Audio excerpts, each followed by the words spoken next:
wanted them to start fresh, and you made a gift to him of that money. Let's talk about the truck. In whose name was the truck titled?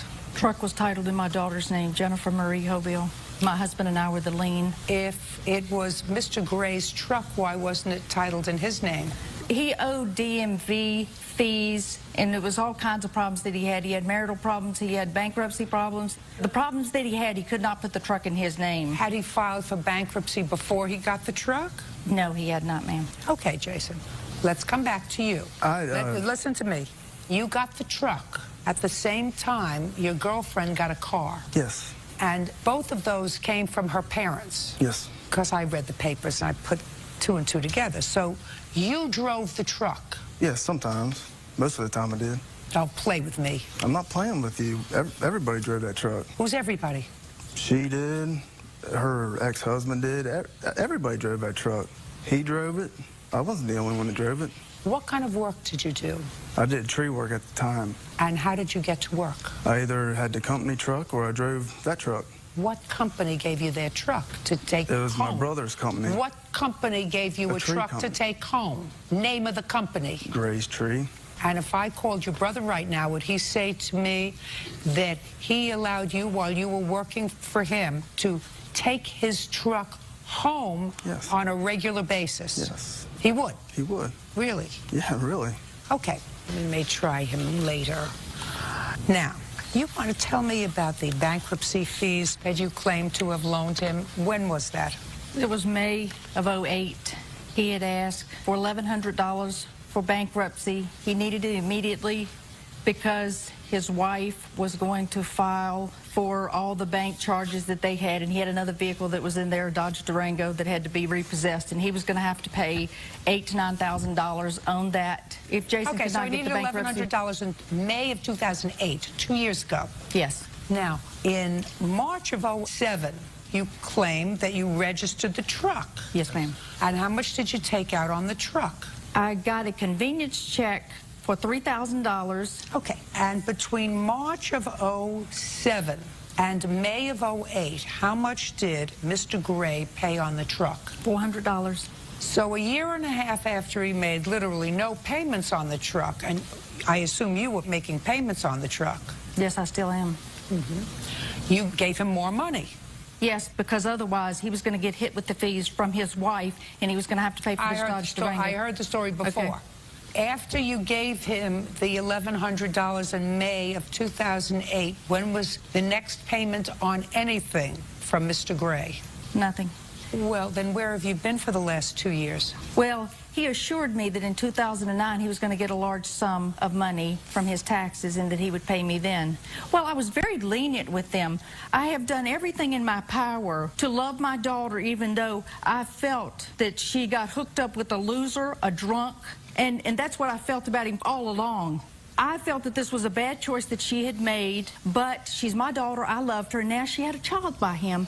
And so we felt that we could give him a fresh start, even though we didn't think he was the nicest person on the face of the earth.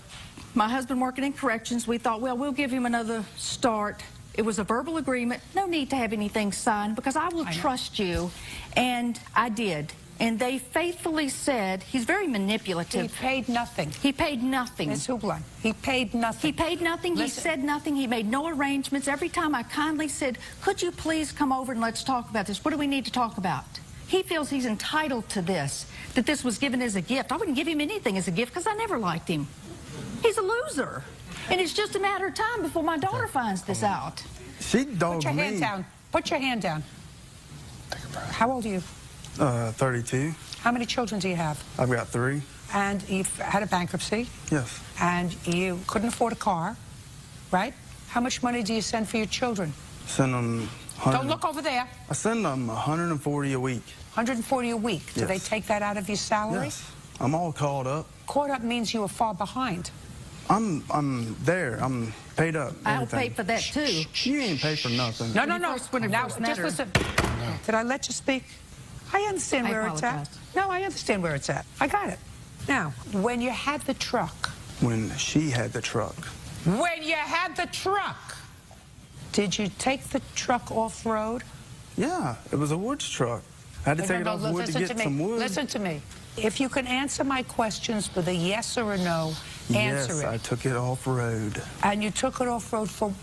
Put your hands down at your sides. She's right. You'll find out 5 years from now, you won't remember what his face looks like, except every other Saturday, maybe, when he comes by for 4 hours to pick up your child. Maybe. Trust me. I got a nose. Been around the business for a long time. He's got a bad character. That lady's got a bad character. I didn't ask you anything, and I wasn't speaking to you. Put your hands at your sides. Not in your pockets, at your sides. Judge Judy continues in a moment. Well, you've made 2 bad choices in men. Well, yes, I'm not going to say Jason's perfect. And, you know, neither one of us are perfect. Listen, none of them are perfect. Right. Real cases, real people. Judge Judy. Wanda and George Hoville claim the father of their granddaughter, Jason Gray, owes for 2 loans. Jason says he never agreed to pay the money back. Okay, Jason. They really tried to help you. I read the papers. They really tried to help you, not because of you, but because they cared about their daughter, and she's a grown-up woman, so she made a choice, and you were the choice, and they felt as if they didn't want to lose their child, so sometimes you have to embrace someone who's marginal. Put your hands down. Who's marginal. That would be you. And I actually don't think, based upon what she says, that after a period of time they had a legitimate expectation, especially since you hadn't paid for the truck, that when she bailed you out on the bankruptcy to the tune of $1,100, that she had an expectation that she was going to be paid. She didn't have a legitimate expectation that she was going to be paid because she hadn't gotten paid from a year and a half before. That doesn't make you less a loser, Mr. Gray. And I really just wanted your girlfriend to know that you have one mother, you have one father. Were you married before? Yes. Stand up. When you got married, did you think it was going to last? No. So you got married thinking that it was going to be temporary. Don't give me answers that you think are going to make you look good, because they're going to make you look stupid. No, I knew it wasn't going to last. I did it for my son, and it was what was right to do. And when did it become not right? When he had an affair on me. So what did you do? Him and his girlfriend lived in my house while I raised my son, and then they moved out, and I was stuck there with my son. That sounds like a very sick arrangement. Yes, it was. Well, it sounds like somebody who really needs a great deal of therapy or treatment who would live under that circumstance. Yes. Yeah. We've been in it our whole life. I'm not going to deny that. I mean, it's been family therapy since we were 5. That sounds like somebody's trying. Well, yeah, we all have. And I just wanted to give you just... Is he in therapy? No, I don't need no therapy. Would you please stop, okay? Really, I know the way you think about him and whatever his character is. I'm not going to say one way or another, but I do want to just give you really what this boils down to comes between my parents and me. When I was 15, my was in and out of rehabs for drug use, and so they didn't want that to happen to me. So I wasn't allowed to do anything. I ran away. I stayed gone for a year, and that's when I went with my ex-husband. When I came back, when I was caught and brought in front of the judge, my parents wanted to give me up to social services and wanted me to sign me over to the state because, well, I don't know, they said that they couldn't handle me. And the judge told them that I have not committed any crimes, I'm not into drugs, I'm not into drinking. The only thing I didn't do was go to school, and of course that was because I ran away. And the judge told me that if I can get a job and if I bought a car and got an apartment, he would emancipate me. And 1 month later, I was emancipated in October. And How old were you? 16. I just turned 16. I was emancipated. How old are you now? 25. And I've lived out on my own ever since. I've never gone back home to live at my parents. I've always provided a roof over my children's head. And, you know, I'm not going to say that I've been perfect financially. I have worked since the day I was 16. I started at a dollar store. Now I'm making very decent money, good benefits. Who supports him? I support me. He's a welder and a fabricator. When did he become a welder instead of a tree guy? 2 years ago, in 2008. But I will say his checks are not big because he pays his child support, and his child support comes out of his check every week. But my parents never liked my ex. They don't like anybody unless they're a doctor, lawyer, judge, professional. I've got to tell you something. You sound like a terrific gal. I'm listening to you, and you just sound like a terrific gal for somebody who probably had a difficult teenage period, and you put yourself together, and you sound intelligent, and you're certainly good looking. And so far you've made 2 bad choices in men. Well, yes, I'm not going to say Jason's perfect, and you know, neither one of us are perfect. Listen, none of them are perfect. Right. But he has watched my son. He took my son. My son doesn't have a father. Then if he was a decent guy, Yes. he was, the one thing I'm not going to do is I'm not going to let money interfere with the woman I love and her parents. We did go to them when we needed help. They were there to help. There may have been a lot of history, but when we needed help, they came through. They were there. Yes. It was his bankruptcy. Yes. Not yours, not theirs. He screwed up. If he were a man, he would say, I'm not going to allow this amount of money to interfere with that relationship. If they have other issues, I don't want their issues to be about me. You're correct. Great. And I said to you, I'm looking at you, and you look like a great gal who doesn't have to settle. Judge Judy continues in a moment. My children hurt. They want to know why they can't get emails with me. You know, they want to know why they can't get some pops. He calls them. That's absolutely so sad. It is. Real cases, real people. Judge Judy. Wanda and George Hobile claim the father of their granddaughter, Jason Gray, owes for 2 loans. Jason says he never agreed to pay the money back. Okay. You know, sometimes it's better to be alone. Sometimes it's better to be alone. He is a great father. I mean, I go to school full time. He's a great father. Then he'd want his children to have affectionate grandparents that he evidently went over to when he needed money. He needed $1,100. You have a brother, Alan, the tree surgeon. Did he give you $1,100 that you needed? He was going to. No. Did he give it to you? No. He's related to you by blood. You're not even married to her. You have a father? Yes. Did you go to your father? No. No. I went to my brother. No, listen to me. Jason, you got where I'm going? Strangers bailed you out. Strangers gave you $1,100. May I just... Yeah, sure, tell me. A lot of this, and I know that, yes, it was all for him, but I was the one who asked for it. I'm the one who went to them. They don't even communicate with Jason. Jason doesn't communicate with them. Just a second. Did Jason take the $1,100 from you? Yes, he did accept it. Yes, he did. Then he should have paid them back. We paid some of it. We paid around $200 to $300. It was so long ago, and they have not been asking for the money until December, when my mother and I had a falling out. What did you have a falling out with your mother about? We had a falling out because my mother likes to control all of her kids' lives, and she does. And I sort of know that. I understand that. well, my mother wants those years that we didn't have when I was younger because my took so much of it. And so my mom wants those years back. And she's got to learn that I have my own family as well now. And my children I barely see because I work so much and I go to school full time. I've got my associate's degree and now I'm working on my bachelor's. So over the past 5 years, that's what I've been doing. And my mom, when I'm in her life, she wants the phone call every day. She wants me to answer her phone every day. On the weekends, she wants me to come by. She's asking for time with me, and that's understandable. She's my mother. But my children are not allowed to come. She does not call my children. She did not call my children on their birthday. She will see my children maybe 3 times a year, and that is not by my choice. My children used to ask about Pops. Pops used to take him up on the mountain, and he's not allowed to do that. So she wants to see you. Well, yes, but, you know, my children hurt. They want to know why they can't get emails with me. You know, they want to know why they can't get see Pops. My children does not even call my parents Meemaw and Pops anymore. My son the other day seen my vehicle out at the parking lot for sale. My son told his daughter that that is my mom's car now. He doesn't even call her Meemaw. Well, that's absolutely so sad. It is. It's absolutely so sad because I have a sense that there's lots of misunderstanding between you and your mother. Now, your father, he looks as if he just wants everybody to be happy.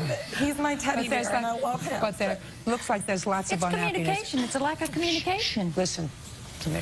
The only thing is, if there's a lack of communication between you, eventually it'll work itself out. You see the arms crossed? Yeah. He doesn't care. Actually, he doesn't care that, aside from the fact No, that... I care. I just want to say something. If you cared, and if they said, listen, we feel foolish, we gave you this money, and we would like to have it back, then you would say, listen, I don't want that to interfere, because I actually don't think that they had an expectation of being paid back, so I'm not granting them a judgment. That means that despite the fact that I'm not crazy about you, you won. Judge Judy continues in a moment. Are you in a family dispute? Go to judgejudy.com or call 1-888-800-JUDY. Okay, Jason, you can win or you can lose. And if you want to live with a happy woman and somebody who's been through a lot but sounds to me like a great gal, works hard, supports her children, because you don't support them. You support, no, you don't. You support your other two children and maybe yourself. But as she says, his checks aren't very big because they take out his child support. Bills. Yes, but he does provide them with love. I mean, my son calls Just a him Dad. second. Yes. You know, you could die of starvation on love. Yeah. I'm talking about supporting them. You support them, and not only do you support them, according to what you tell me, which I believe, but you also say, listen, I want to get my degree. I want to move my life forward in a different direction. Yes. All sounds great. All sounds terrific, and we can never go back to the past. You know, if there was a child that took a great deal of attention, sometimes that happens. Whether it's somebody who's physically sick, who has MS or MD or has cancer, sometimes, you know, a drug addiction takes more emotional fortitude very often than a physiological illness. So I'm sure that if they had to do it all over again, they may have allocated their time a little bit better. But that's history. And when you were in trouble and you needed something, they were there for you. So try to work it out. Are you the other daughter? Yeah. Yeah. I was there in the middle for everything. Just a second. You get along with your parents? Yeah, I do. Get along with your sister? It's been rocky because of everything going on, but I try and maintain at least somewhat of a relationship to see my niece and nephew. And do you? Yes, I do. Good. I'm glad. Goodbye. Parties are excused when they step out. Judge Judy continues in a moment. And on the next Judge Judy, Johnny Rogers is suing the father of his girlfriend's children, Donnell Little, for making a false report to Child Protective Services and for handing out defamatory flyers to his neighbors. Order. All rise. Yeah, it's case number 35 on the calendar in the matter of Rogers versus Little. Thank you. You're welcome, Judge. Parties have been sworn in. You may be seated. Ma'am, have a seat, please. Mr. Rogers, this is your girlfriend, I assume. Yes, ma'am. And your girlfriend has two children. 3, Your Honor. Well, 2 of them are his children. Yes. How long have you and this young lady been together? About 18 months. And you live together? Yes. It is your claim that Mr. Little filed maliciously a false child protective complaint against you. Yes. And in addition, he put up some flyers around the area. He didn't put them up, he handed them out. Or handed them out. And what they did was to describe a prior, I assume, criminal conviction that you have. Yes, ma'am. Mr. Little says he was legitimately concerned for his children and he had an absolute right to file the Child Protective Services complaint. That's what the case is about. Yes. You acknowledge that you called Child Protective Services. Yes, ma'am. You're going to tell me why. I called because... Look at me. Don't look there. Okay. Look at me. All right. How you doing? Don't ask me how I'm doing. I'm doing fine. I'm sorry. I called because she dropped my sons off to me. As she came to the door, my son was full of feces. How old is he? He's 6. Did you ask him what happened? Yeah, he said, I told Mommy I had to go to the bathroom. She told me to hold it. And I he said, couldn't. Okay. Keep going. I asked him, I took him, put him in the tub Took and him everything. and you cleaned him up. Yes, but she didn't have no bag for him, like no clothes, like spending the night, because they stayed till Sunday. So it was like, why would you bring them over and you don't have no clothes for them. Well, when is your normal visitation, Mr. Little? His visitations each and every other weekend because I do music, so sometimes I don't have time. Okay, so you have visits every other weekend for the weekend? Yes. Why don't you have clothes at your house? I do. I do. Fine. So you changed them. Yeah. So she didn't have to bring clothes for him to spend the night. You have clothes at your house. So he had an accident. Yeah. Keep going. I'm listening. Okay, so this is not the only time CPS been involved. Okay. I'm asking you, what were the things that happened that caused you to call Child Protective Service beside the accident Besides that the he accident, they come dirty. Their clothes is dirty. Their socks look like they had them on for 2 weeks. Keep going. I bathe them. The dirt in the tub is like they played in mud all day. And then I'm asking her why my kids have to come here dirty. Outside clothes supposed to be dirty. Not your Keep inside. going. You want me to keep going? Keep going. I want you to tell me what caused you to call Child Protective Services. Oh, because of that. He was dirty. They filled of this and dirty and everything. So you called because your children were dirty. Yes. And because he had an accident in his pants because his mother wouldn't pull over or take him to a bathroom. Yes. Why didn't you go and file for custody of your children? I'm going to joint custody. No, not I'm going to. No, I'm, as we speak now, process. Because I haven't seen my son. When did you call Child Protective Services? December. When did you file for custody? In January. And what's the status of that case? They didn't call us yet to come to court or whatever yet. And you went in and filed what kind of a petition? I filled out first the violation because I haven't seen my son in a month. Just a second. You saw your son's December of 2009. Okay. What kind of petition did you file in January 2010? First you told me custody, then you said violation. Violation that she violated for not letting me see them. When was the last time you saw them? A month ago. So you saw them in January? No, I haven't been seeing my son. I be on the road a lot. I see them if they outside. Stop by like going outside, not them coming over spending the night. What do you mean you've been on the road a lot, Mr. Little? Shows, I do shows, musician. How much child support do you send for them? Is not an answer. How much child support do you send for them? $50 a week. Besides paying the $50, I do buy other things besides that. Just paying my $50 You haven't seen them, according to you. You're traveling on the road. Don't play with me. Are you in arrears in your child support? Not that I know of. What do you mean, not that you know of? Have you been sending your money every week pursuant to the order? Right here. Show me.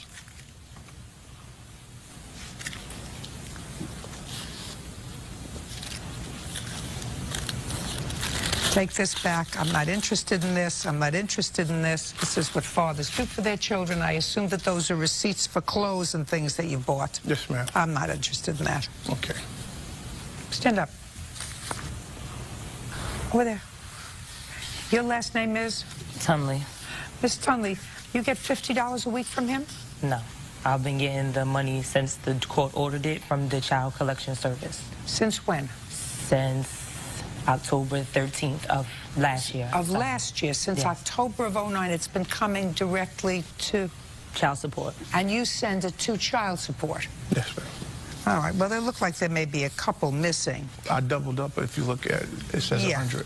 But for the most part, he's current in his child support, which is $50 a week. Is that right? He has arrears.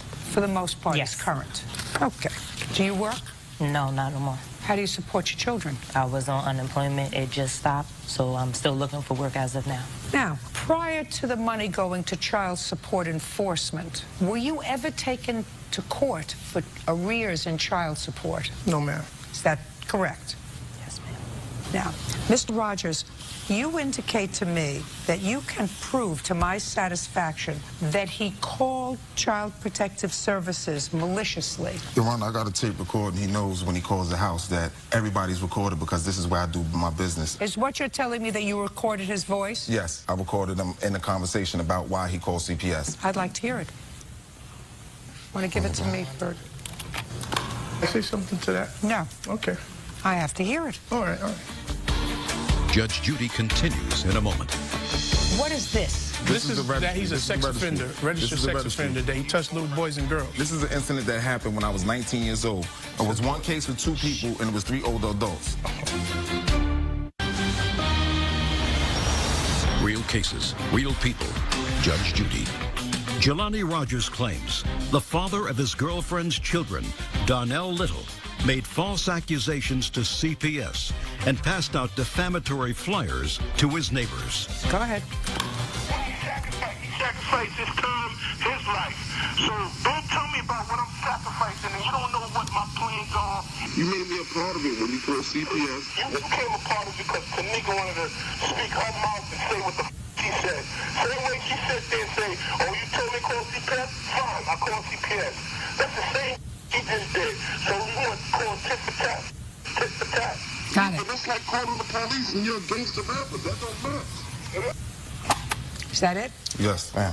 What did she do to you, Mr. Little? First of all, What did she do to you, Mr. Little? they called my mother. My mother called me in because he claimed to my mother that, oh, I don't want to have no problem with your son. My mother called me. I told my mother I didn't want to speak to him. My family said, you know, just speak to him because he's saying he don't want no problems. So if you notice that it just jumped into an argument, that's because he was already saying stuff to me. And I'm telling him, as a man, you're sitting there telling me about calling CPS. And I'm telling him, well, as a man, you would call CPS too if your kid came the way my kid came to me. That's not what you said there. What you said there was it's tit for tat. She called your mother, and you're calling CPS was, according to you, tit for tat. Not tit for tat. That's what you said. I said tit for tat for what are you talking about? Your Honor, he's saying it's tit for tat because the argument that they had before October 13th, them going to court for child support. Prior to this child support, he's never paid child support. I've been with her for 18 months. Just a second. Is that true? Because I only have it dating back till October. So the question was, have you ever been taken to court for child support? No, they just started taking me to court in October. Have you been paying child support? Yeah, I've been paying child support for my kids before child support even ordered me to child support. It was, like I said, it was $50. That's what they ordered me. But before then, it was $250, $200, $100 apiece. So why are you only paying $50 now? Because he's a liar. The reason I'm paying... No, if you were paying $250, Mr. Little, why am I only paying $50 now? Because when I went to child support, they asked me, what do I have to show? I proved all my receipts. On top of that, I have bank statements, but I have CDs for my kids, for when they get older. There's money in the bank account for them. So it's right, I've been paying what I'm supposed to have been paying. So, you know, the judge looked at it and was like, well, Ms. Tunnelly, he is doing what he's supposed to do. Did you file tax returns last year? No, ma'am. Why not? Because I didn't get a chance to. What about the year before? What about the year before? No. Okay. Now I'd like to see the complaint that was sent to Child Protective Services about you. What I have here is... I have to see what he said about it. Okay, this is the only letter that they sent us. They don't never give us the full complaint, but this is the letter. I have to see. Listen, Mr. Rogers, that's part of the complaint. I can't help you. If he said to the Child Protective Services, listen, my girlfriend doesn't keep the children clean, and she caused my son to have an accident in his pants, well, that would be true. If he said something about you, here it is right here. then I'd like to see it. And here's the unfounded letter to that, too. And I have the paper from they sent me. I'd like to see it.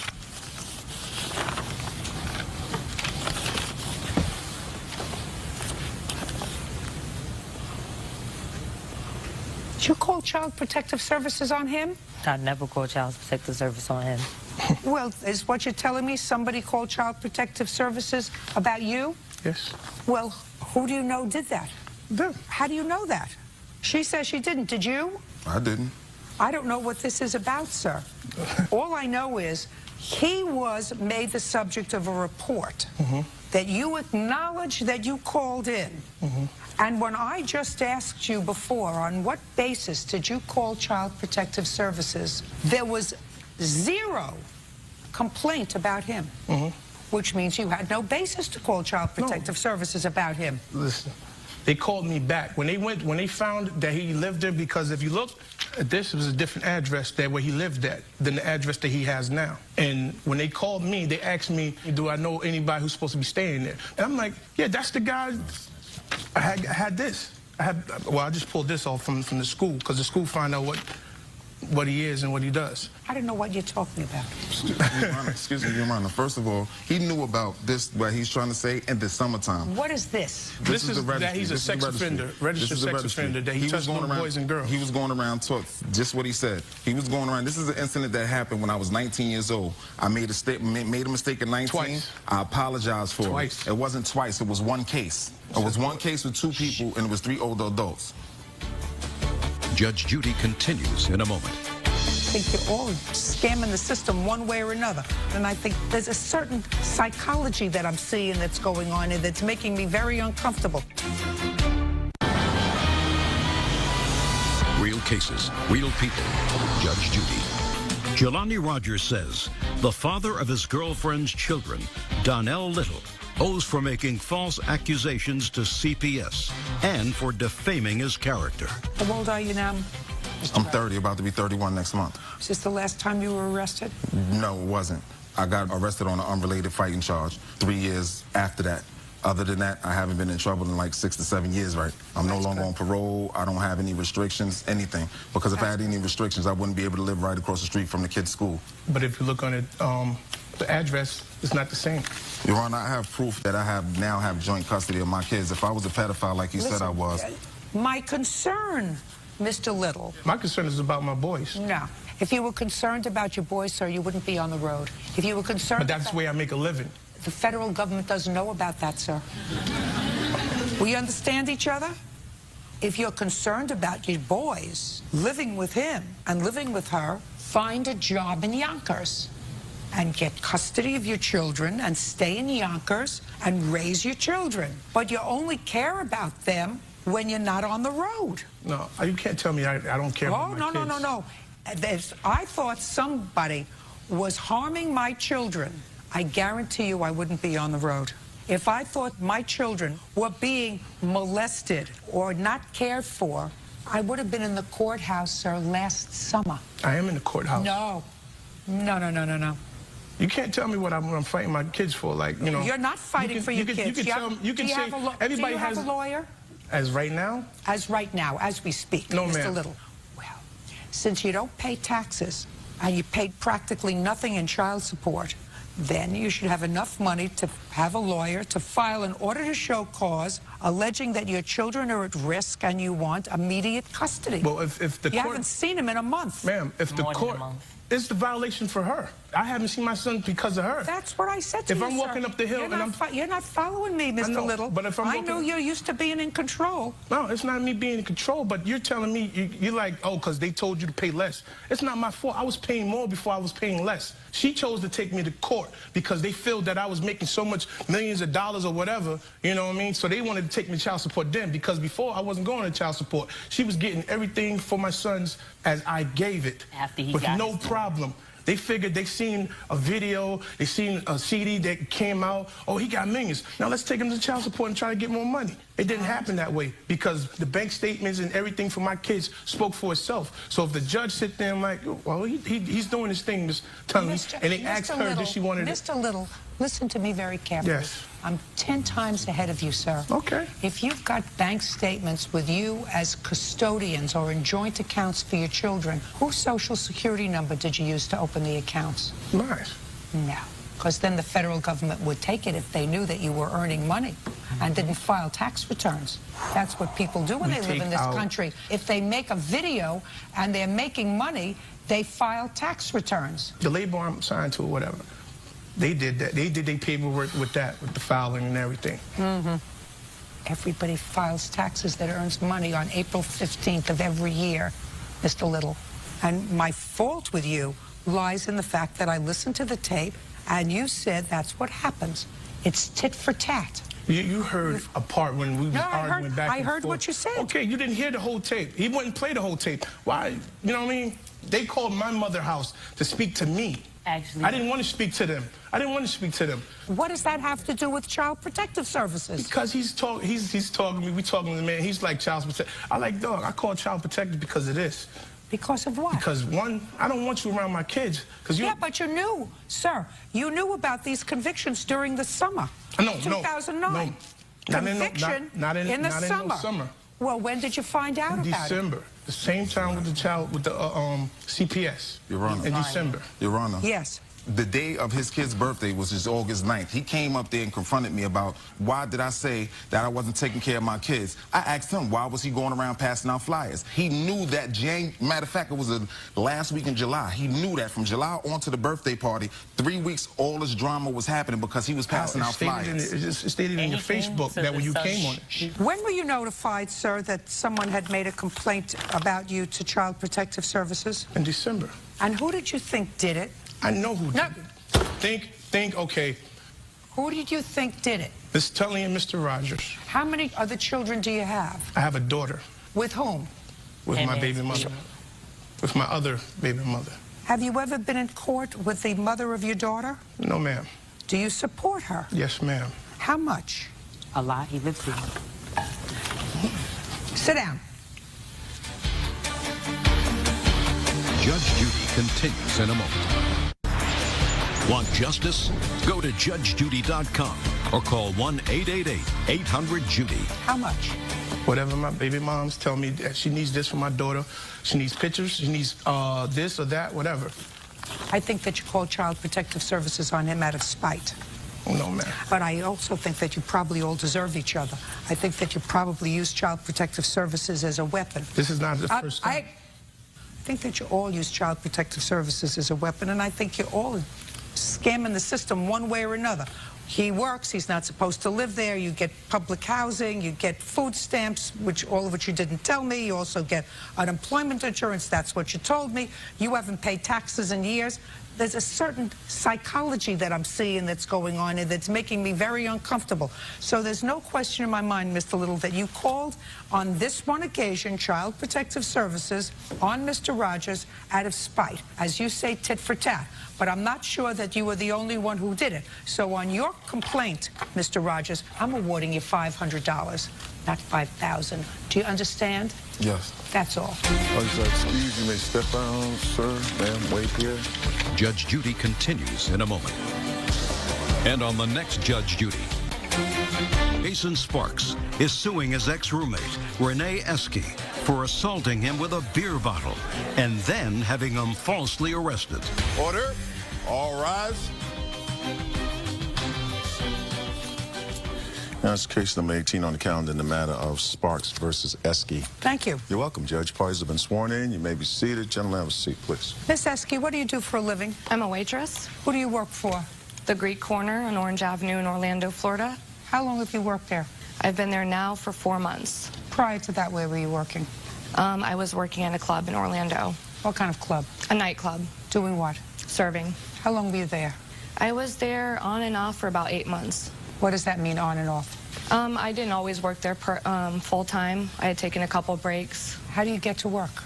Now I take the bus because I don't have a vehicle anymore. How did you get to work then when you were working at the club? I used to have a Toyota Avalon. So you had a car? Did you have car payments? Yes. Did you have insurance? Yes. You had rent? Yes. And you were still able to work part-time? Yes. On and off? You have any other source of income? No. Mr. Sparks, you answered an ad on Craigslist and rented a room from the defendant, claims she assaulted you, and in addition, she had you falsely arrested. This happened almost a year ago. You want to be compensated. Yes, ma'am. Where have you been the last year? Well, I was arrested and I had a charge against me, and I was waiting to that fizzle out before I made any commitments to filing a lawsuit. You had a charge against you emanating from Miss Esky's complaint? Yes, ma'am. And when was that resolved? It was resolved December the 8th, 2009.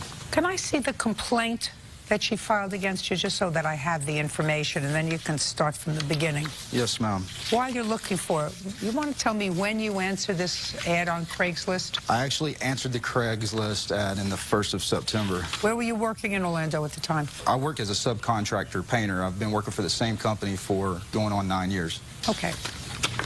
I'll just take, if you have a copy of the police report. I do have a copy of a police report. That was the night in question that I was attacked. The police came to the hospital when I was admitted. Let's go back for a second. Okay. All right, so you took the room eventually, and when did you move in? September the 16th, I believe it was, Your Honor. Okay. I was very impressed with the place. Tell me about the assault. On September the 27th, I was taking a nap. I'm a football guy, so Sundays I dedicate my life to watching football on Sundays. So I was in my room watching television, watching football, and at some point I dozed off and I fell asleep.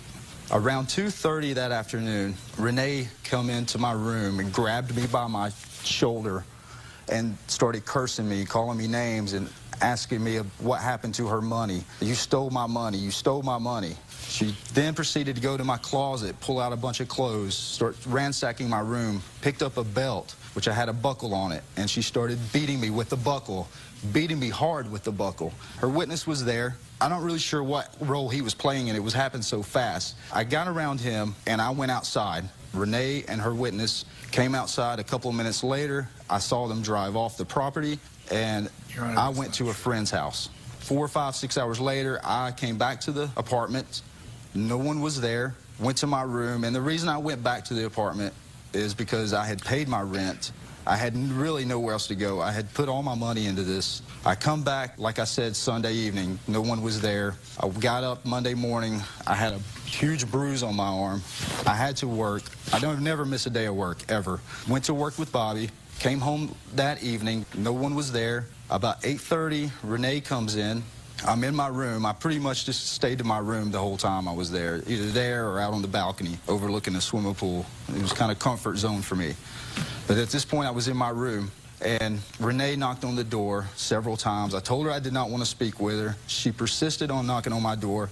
She wanted to resolve it. So I gave her the benefit of the doubt, and I walked outside on the balcony and spoke with Renee and her witness as well. About 5 minutes as we were in the conversation discussing... Tell me about the conversation. The conversation was basically like she was sorry, she was apologetic, she didn't think that I took any money from her, she had went out, she was drinking. I blew it off. I didn't know really how to react. I was really shocked on how someone could do something like that. I'm just the facts. Okay. Just the facts. Well, we had the conversation.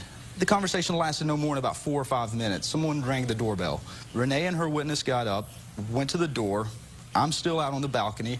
A gentleman walks in the apartment with these gloves on, like sort of like a motorcycle glove type. I can only see him through the sliding glass door. They three proceed to her room, and they don't come out of her bedroom for 3, 4, or 5 minutes. I started getting an eerie feeling. I felt really weird. I had a terrible feeling about the whole situation, so I said, okay, I'm going to make my way to my bedroom and just leave it at that and stay there. I just had a bad feeling about it. I got the bad feeling. So about 5 or 10 minutes later, there was a beating, a banging on my door. I heard her witness call my name. I then said, I don't want to talk. I don't understand what's going on. Within seconds, the gentleman with the motorcycle gloves busts into my room, has me cornered, takes 3 swings at me. He misses. I don't know how he missed. Call me Rocky Balboa. But I dodged him, and I got around him. Her witness was standing behind him. I got past him. I went into the foyer. As soon as I got into the foyer, Renee was standing there, and she threw a beer bottle. It shattered on the corner of the baseboard right there, striking me in the foot. I must have maybe stepped on glass on my way out, called 911, had a neighbor call 911. You have that report as well? I have the 911 entries. I'd like to see it. Judge Judy continues in a moment. He went to his closet and got a metal pipe out of the closet. He goes, I don't hit women, but this pipe does. And he was swinging it like this into his hand. I ran to my room, locked the door. Real cases, real people. Judge Judy. Jason Sparks says ex-roommate Renee Eske assaulted him during an argument and then had him falsely arrested. Renee claims Jason attacked her with a metal pipe. Now, when did you first, Miss Eske, tell Mr. Sparks that you didn't want him to smoke in the house? It was about the 3rd day. I had gone to talk to him, and the room smelled like cigarette smoke. Okay, so he came in on September 16th, and by the 19th, you realized he was smoking in the house, and you went in to have a discussion with him about smoking. He tried to deny it. Just a second. Okay. Sorry, Your Honor. I want you to tell me what you said to him and what he said to you about the smoking. I told him that it was a non-smoking house, and we had already discussed that, and if you wanted to smoke, you can go out on the balcony. So I didn't see any reason to be smoking in the room. And he he tried said to say to you? that he wasn't smoking. The next day, I pulled up in my car, and he was actually like in the window blowing smoke out the window.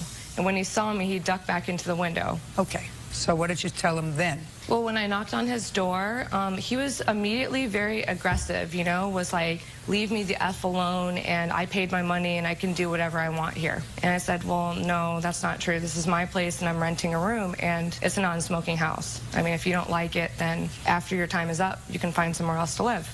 Well, the next day I went to work, and I came home, and he had casually asked me, how was my day at work? And I had said it was a rough day and my feet hurt. Well, he made a motion to rub my feet. Like, he actually touched my foot and was like, I could rub them.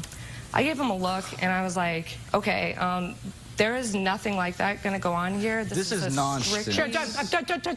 She didn't interrupt you. Don't interrupt her. Yes, ma'am. Go ahead. Roommate situation. And I just figured, you know, since there was no other advance, and he shook his head yes, and we had an understanding. But it was after that, the next morning, I had like $150 missing from my wallet. And, you know, he said right off the bat, he didn't take the money. I asked him because there was nobody else there. And he was like, oh, well, maybe you stopped somewhere. Maybe when you went to 7-Eleven, you dropped the money.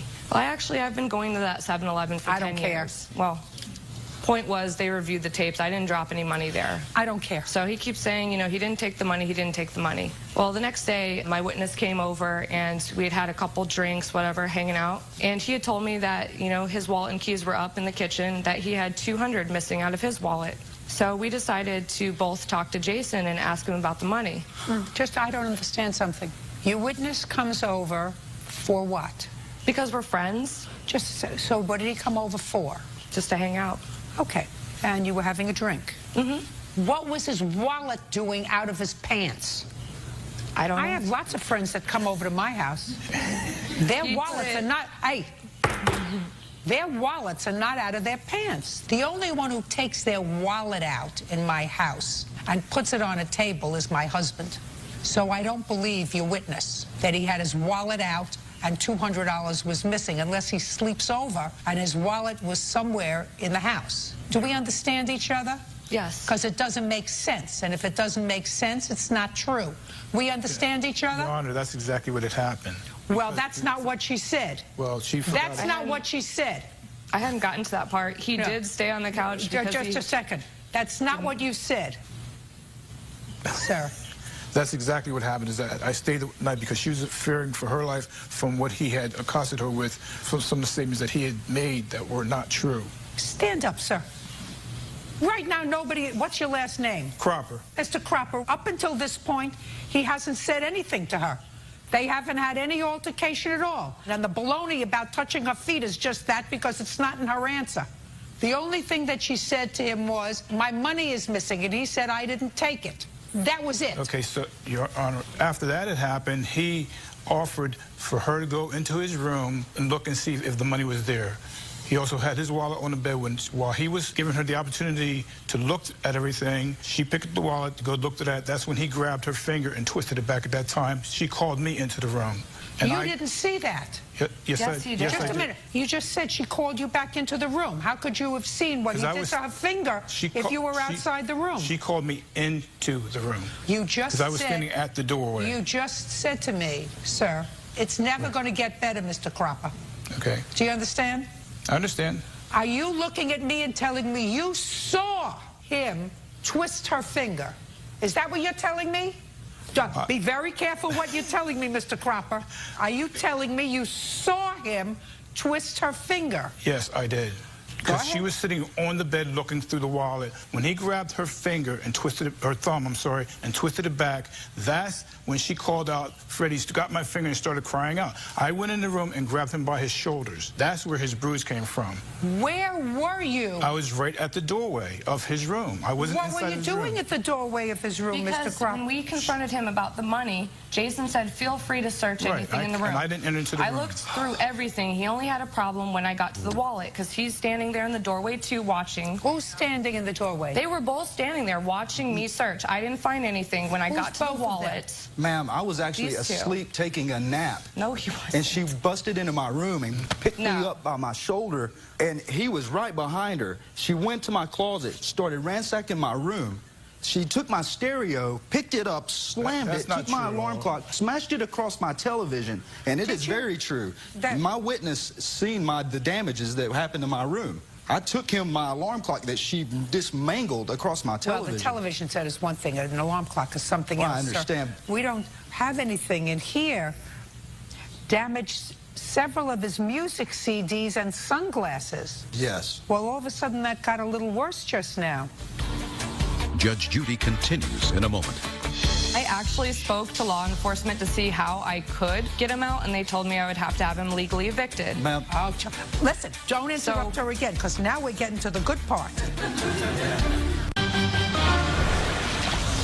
Real cases, real people. Judge Judy. Jason Sparks is accusing his former roommate, Renee Esky, of attacking him with a beer bottle and then having him falsely arrested. Okay, when, Mr. Cropper, for the first time, did the defendant tell you she wanted the plaintiff out of her house because of his smoking? From my recollection, it was after, it was never because of the smoking that I can remember. That was one of the reasons. The main reason was the pipe. That's not what I asked you, Mr. Cropper. You know what? My main problem wasn't the fact of just the smoking itself. Like I said, there was a problem actually before I told you. When I knocked on the door and I confronted him the second time about the smoking, that's when he had told you, oh, I can do whatever the F I want. Right. It was the attitude about it that I had the problem with. Listen, I don't disagree with you. It's your house, and if you made an agreement with him that there was no smoking inside the house, you can enforce that rule and tell him, if you're going to smoke, this is not going to work. Right. Do you understand? I agree with that.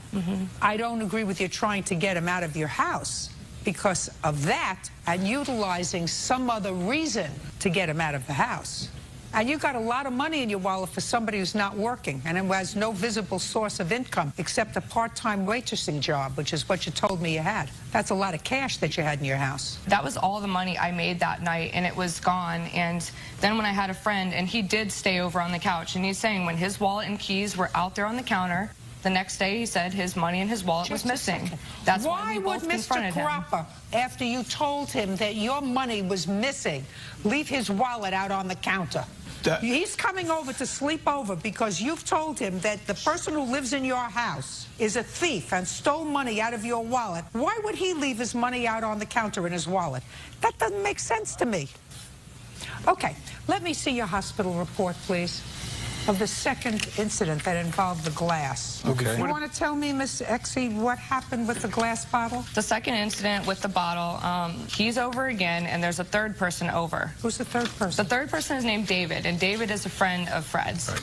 Jason... Anybody drinking? Yes. Go ahead.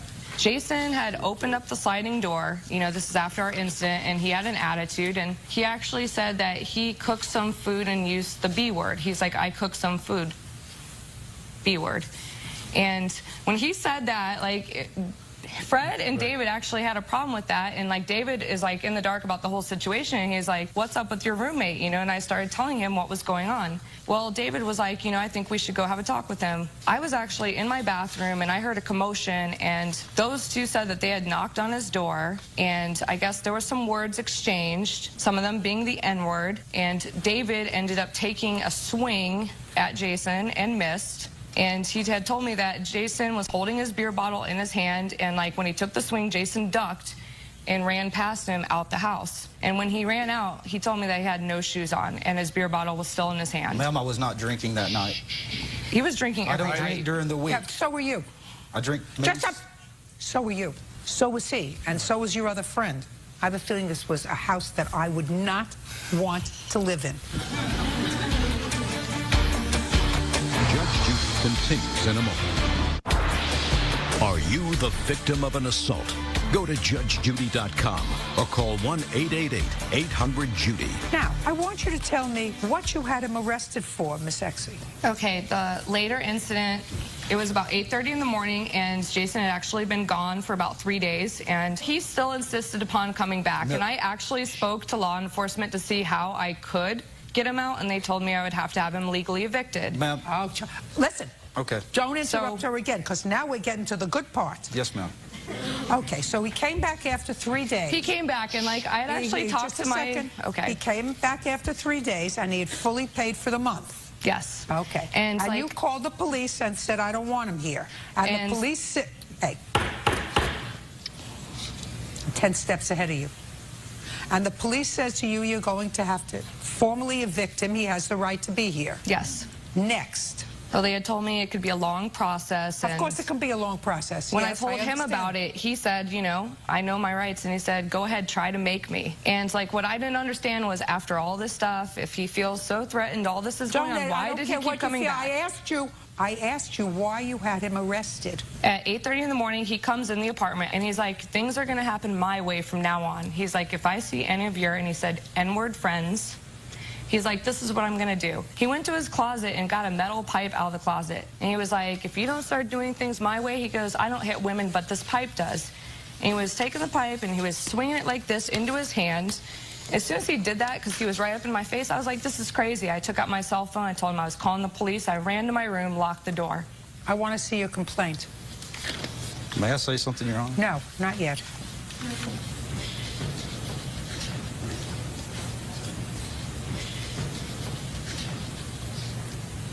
Okay. I'm not satisfied, Mr. Sparks, with regard to the assault that you allege was committed on you by the defendant. I am, however, satisfied that she had you falsely arrested because she wanted you out of her apartment, and the only way she could get you out of the apartment was to have you arrested. She had already contacted the police the day before. Police said there's no way that she could get you out of the apartment because you had paid your rent for that month. And I do not believe that you threatened her. I do not believe that you terrorized her. So I find in your favor in the amount of $1,500. Judgment for the plaintiff. That's all. Thank you. Thank you, Your Honor. Parties are excused and they step out, sir. Wait here. Judge Judy continues in a moment. And on the next Judge Judy. Yeah, it's case number 68 on the calendar in the matter of Dinger versus Green. Thank you. You're welcome, Judge. Parties have been sworn in. You may be seated. Gentlemen, have a seat. Ms. Dinger, this is your husband's ex-wife. They have 4 children. Yes. So I have some preliminary questions. Ms. Green, when were you divorced? It was July of 2004. And where were you divorced? In what state? Idaho. And you are currently remarried? Correct. When did you remarry? December of 2008. Is this your husband? Yes, it is. And where was he from? He's from Riverton, Utah. When you were divorced in July of 2004, what kind of visitation or custody arrangement was made by the court? Basically, he took the kids on his days off from work, which worked out to 1 week it was a Friday through until Tuesday night, and then the next week it was just a Wednesday, Thursday. And that situation extended until what month and year? Until we did a modification in 2007. To what? To more of a standard every other weekend arrangement. And who initiated that proceeding? I did. And what was the reason for initiating alternate weekends? I found that the children being with him for 5 days in a row, their schoolwork was not performing. It was difficult for them to be gone from me for that long. Did you have a trial? No, it was agreed to between our attorneys. You wouldn't happen to have copies of your proceeding? I do not. I do, Your Honor. I'd like to see it. There is a copy of what was filed and also what was agreed to and stipulated. I would like to see it. Would you stand up, Mr. Green? Mr. Green, in what month and year did you meet your wife? July of 2008. Where did you meet her? I met her over in Boise on a 4th of July event. And what kind of work do you do in Utah? I work for Kennecott Utah Copper. I'm a maintenance planner. Do you recall when your wife moved to modify the agreement so that she could relocate to Utah? I believe that was in December of 2008. And what's the status of that case? It's settled, yeah. And what's the settlement? That we were allowed to move my wife and the kids to Utah. How often does Mr. Dinger see his children now? We alternate Christmas and Thanksgiving. Yes. He has 2 weeks in June, roughly, and 2 weeks in August, according to their school schedules. And we do also alternate spring break. So other than holidays, he doesn't see the children regularly as he had done between July of 2004 and December of 2008. That's that would be a fair statement. Yes. Okay. Now, you filed this petition and made certain allegations against both Miss Dinger and your former husband. And at the end of this case, you agreed to alternate weekend visitation. Yes. Now, when were you married to Mr. Dinger? November 30th, 2004. Now we have some background. And you have 2 children together and you have 4 children of your own? Yes, I do. It is your claim that Miss Green filed false charges against you. Absolutely. In an attempt to get a leg up You don't say that. That's what I say. In an attempt to get a leg up in her lawsuit against her former husband to allow her to move from Idaho to Utah to be with her husband. Yes. The critical question for me is, when did she file the complaint against you? She filed the complaint on the 13th of November in 2008, following an incident between me and my husband.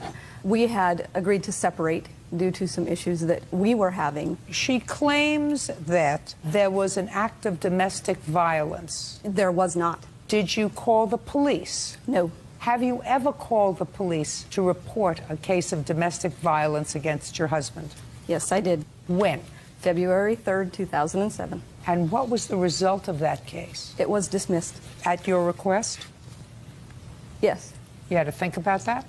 Well, we met with the prosecuting attorney, and we discussed it, and she agreed to dismiss it.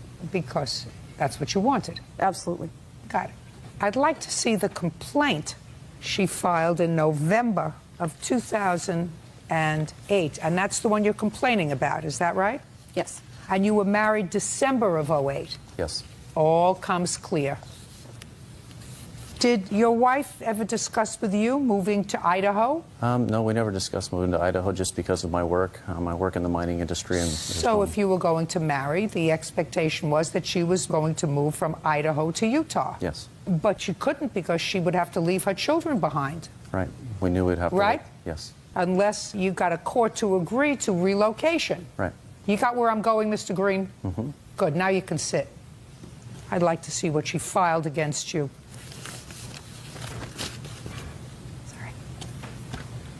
I've got the complaint as well that I filed with the court. I'd like to see it.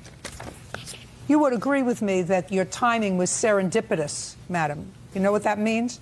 That means that it was a month before your marriage to someone who lived out of state that you decided to file a protective order against either your husband or his wife. That's actually incorrect. I had actually filed protection orders before. There is a history of abuse in this situation. When was the first time that you filed a protective order against Mrs. Dinger? The first time was June 1st of 07. It was not awarded against me. Well, just a second. Is that when you filed your first protective order against Mrs. Dinger? Well, it's listed on here against the both of them. I'd like to see it. And that was in June? June of 07. The abuse didn't start when I got married. The abuse has been ongoing over the past several years. You'll notice she filed application.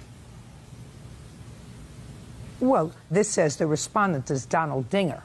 Your allegations with regard to any abuse were with regard to him, and the action was solely against him. And after you filed that, you agreed to have your children visit with their father every other weekend. Correct. And according to your statement to me earlier, you said you did that because the children didn't want to be away from you for 5 days straight. It interrupted their schooling. That's what you told me. Correct. Okay, now you can return this. Can I say something on that particular issue? No. Okay. Judge Judy continues in a moment. I've also got a police report from November 14th of 2008 when Tammy duct taped my daughter's head. I did. I placed a piece of duct tape over her mouth. Why? Tammy Dinger says her husband's ex-wife, Tiana Green, falsely accused her of abusing her child. Tiana claims Tammy duct taped her daughter's mouth. She is countersuing for legal fees and punitive damages. Okay, Ms. Dinger, was there a call from Child Protective Services by a school counselor? Yes. Did you speak to the school counselor or the child protective worker? I spoke to police and the child protective worker. And what happened as a result of that? The case was dismissed. I've got a copy of the report that was made I'd like to see it. Health and Welfare. That was called in by the school counselor, not myself.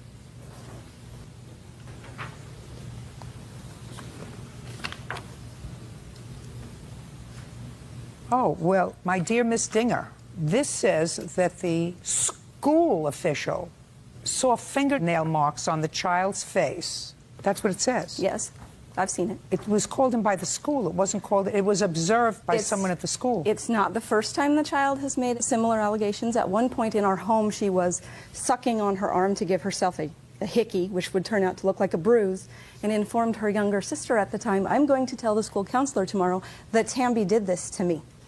We proceeded to the school the next day, which was a different counselor than this, to explain. Okay, so it's a complicated issue. Absolutely. If what you're telling me is that the child made up a story. Absolutely. And the child made up, according to you, this story so that the fingernail marks in the child's cheek were as a result of her hurting herself in some way. But that's the story that she told the school guidance counselor. Yes. Then the school guidance counselor has an obligation to call Child Protective Services. Absolutely. And as the child's mother, even though I think that there was an ulterior motive on her part, she has an obligation to protect her children. Do you understand? I understand what you're saying. Either she's going to say, my child is a liar, which is possible because they do lie, or I have to go along and believe her, especially since I know that there has been some domestic violence in that house. Right? Yes, Your Honor. Yeah. Anyway, that's your lawsuit. Your lawsuit is that she had no right to file these charges against you. In similar allegations that have arisen against her household, she has told police that her child is a liar. It may be, but she has an obligation, as does the school, Ms. Dinger, to call in a report, and she has an obligation to seek a protective order. She does, even though the timing couldn't have been more perfect for her. Do you understand? I do. Why is she? I have continuous emails where she's asking us to take the children following each incident that she reports. She needs to travel, so she wants us to take the children for her. She dismissed the protection order herself. The temporary one was awarded, as is done. She dismissed it. And she dismissed it, and then she decided to pursue her case in the family court to relocate. Absolutely. Exactly. That's 15 days after dismissing it, asked us to take the children again. Show me.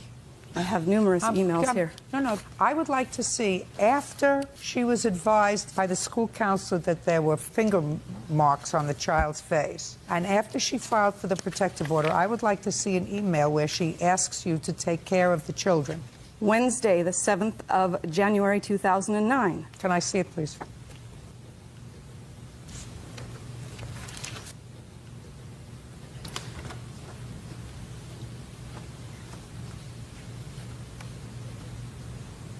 Would you tell me what these emails are about?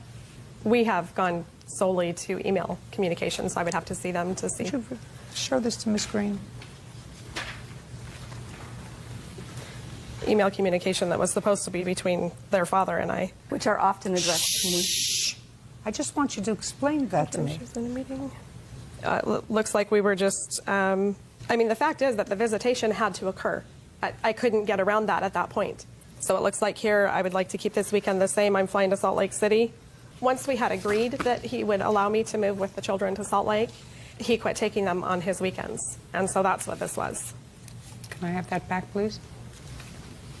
And then I've also got a police report from November 14th of 2008 when Tammy duct taped my daughter's head. It's not November 4th, 2008. She's incorrect. I'm sorry, January 7th of 2008. And she's also stating it incorrectly. Well, tell me what you did. First of all, it was... No, just tell me what you did.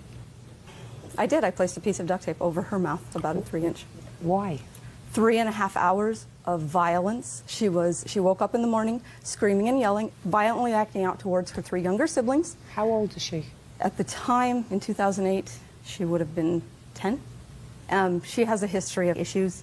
I called her father when she was out of control prior to the duct tape. And where was he? He was at work. Well, duct taping her mouth closed is inappropriate, Ms. Dinger. Absolutely. It just didn't happen quite that way. I don't care how it happened. I called him. He called her. Her response to him was, Donald, when the children are on your time, they are on your responsibility. You call the doctor and get the medicine yourself. She was 1.3 miles from my home, had the medication, and chose not to aid me. What does that have to do with duct taping the child's mouth closed? After 3.5 hours, the child, she keeps coming out of her room. I'm putting in her room to try and separate her. She has hit me. Listen to me. There are lots of ways, Ms. Dinger, to handle that kind of situation. It wasn't handling it. Listen. It was I lost control. No. Well, before you lose control, you take her, put her in the car, and take her home. I had 7 other children. That's not the 10-year-old's problem. That's your problem. If you folks have too many children, that's your problem. And if you can only take care of one child, only have one. And if you can't take care of one hysterical child, then you shouldn't have 6. What I'm telling you is, your response in duct taping her mouth is inappropriate. And if you did it, she has a right to complain about it. And if the child complains to a school counselor that you put your hand over her mouth and your fingernails went into her face, which the counselor saw, I'm not saying how she got them, but that's what the child says, then her mother has a right to file a petition to keep you away from her children. At the same time, she can file in the family court to modify the order of custody or visitation. All I'm saying to you is, you gave her the ammunition. She chose to use it at an opportune time for her. But that doesn't mean you have a lawsuit. Because if you did, in fact, do what you just acknowledged to me that you did, she had an absolute right to file a petition to keep you away from her kids. The only reason she had the ability to even have that is because I corroborated it. I stood up. Doesn't make any difference, Miss Dinger. You don't have a lawsuit if the allegation is true, even though serendipity was sleeping in her corner because it came at a perfect time when she wanted to relocate her children away from their father because she was getting married. All happened at a very good time for her. That doesn't mean you have a lawsuit. Now, you have a counterclaim that I'm prepared to hear for about 5 minutes. Okay. I also have a recording just showing the volatility that she can... I don't need it. I heard it. I ruled on her case. Okay. Now I'm ready to hear what you think you have a lawsuit about. Well, I've got attorney's fees that specifically detail out my attorney's work on this protection order case. Well, my friend, you shouldn't have dismissed it. If you dismissed it, there had to be a reason. I followed my attorney's advice. Then go ask the attorney for your money. Did you file your attorney's advice when you filed it against her? Actually, I did that on my own. Did you file... Hey, don't play with me. Did you follow your attorney's advice when you filed it against her? Yes. Of course. Then you dismissed it on his advice. Yes. Then you refiled a petition to amend the order of custody to allow you to relocate, following his advice. Pay for your own lawyer. Okay. I've also got proof to the abuse that's happening up to Easter this year. Listen to me. No abuse. Don't bring it to me. Bring it to family court. I intend to. That's not my issue. That's family court's issue. Were it not that Miss Dinger gave you the ammunition to file against her, I would have granted her application. 11 months prior? She filed complaints against you, but did not seek an order of protection specifically against you, only against him. You're looking at me with this look of incredulity. A mother does not duct tape the mouth closed of a 10-year-old.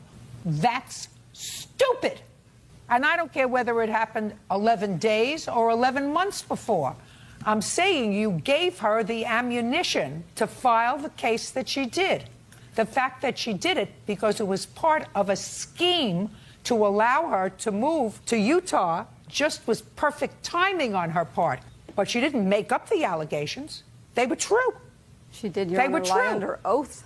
They were true. Her child complained to the guidance counselor that the marks on her face were made by you with putting your hand over her face, and the complaint that you duct taped her mouth closed because her mother refused to bring her over the medication and you lost it is not an excuse. That's not why I did it. I don't care why you did it. And if you still think that it was appropriate... I do not. Oh, well, fine. Then you got to understand this. You gave her the ammunition. Do you get that? Goodbye. Parties are excused. You may step out. It's case number 25 on the calendar in the matter of Clegg versus Olmsted. Thank you. You're welcome. Judge parties have been sworn in. You may be seated, sir. Have a seat. Mr. Olmsted, the plaintiff indicates in her complaint that you purchased a television set while the two of you were together, and you lived together for a period of time. You separated, and Ms. Clegg indicates that you separated because she found out some things that she didn't know about you. Should that be a fair statement? You have the television set. The payments for that television set was still outstanding when she left. It was some $1,200 left. It was $1,257. And on whose credit was it purchased? Mine. You got the TV. Yes, ma'am. You want the TV? It's my TV, yeah. It's not your TV unless you pay for it. I did pay for it. Show me. I put... What date did you separate? We separated in December. December 2009. 2008. Okay. After December of 2008, she says that when you separated, there was $1,257 still owing. There was only $1,000 owed on it, and I transferred that money into her account in January. 2 transactions from my account to her account for $500 each a transaction. She didn't pay it off in time. Then the interest kicked in. There's 2 transactions. There's one on the first day. There's actually 3 transactions to her account equaling $1,500. The third one was for a credit card that she said I owed her $500 on, so I paid that as well. Okay, explain that to me. He did transfer money into my account. It was for a credit card that he had on my name because he didn't have good credit, so he could not get any credit in his name. Well, how much was owed on the credit card at the time? There was $400. The balance was $1,000. There's $400 charge, and it says on her attorneys for his divorce. And he also owed me for his child's dentist that I was paying, which I have proof here also that I was paying. I'm not getting so involved in this complicated case. Do you understand that? Yes. And I want to know how much was owed on this credit card when you separated in December. $1,062. Take a look at this, sir.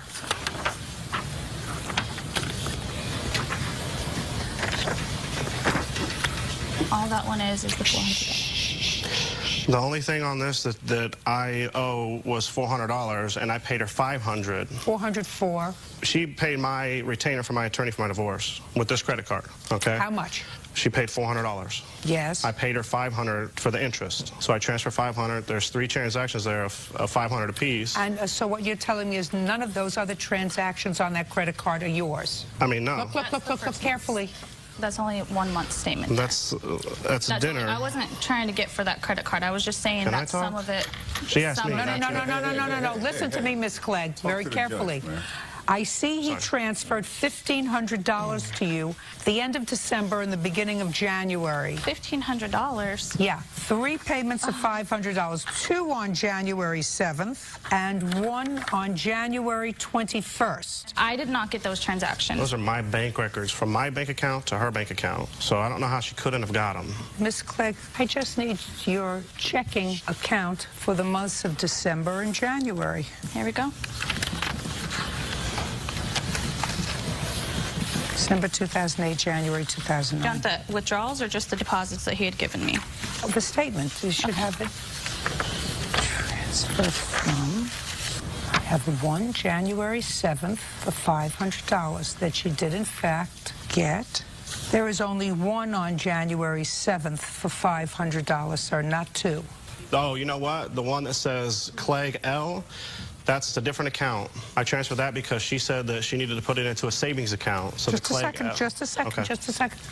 You have 2 that you've outlined on January 7th, both to Clegg M. Okay. She only received 1, but they're 2 different numbers. Hold on a second. Yeah, there's 2 bank accounts. I mean, one of them was a savings. Whoa.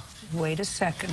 How many different bank accounts do you have? I have 2 savings, and I have 1, which the L is my mother. That's where you told me to transfer it to. No. I have 2 different savings account numbers. Yes, I do. I have 2 accounts. I have 2 that's different my savings mom's, and accounts. I have 2 other savings accounts. Show me those 2 savings accounts. I can show you on the internet. I don't have anything with that because. Show me on the internet. Yeah, there's nothing. I have nothing. Well, then you take a look at these. Okay.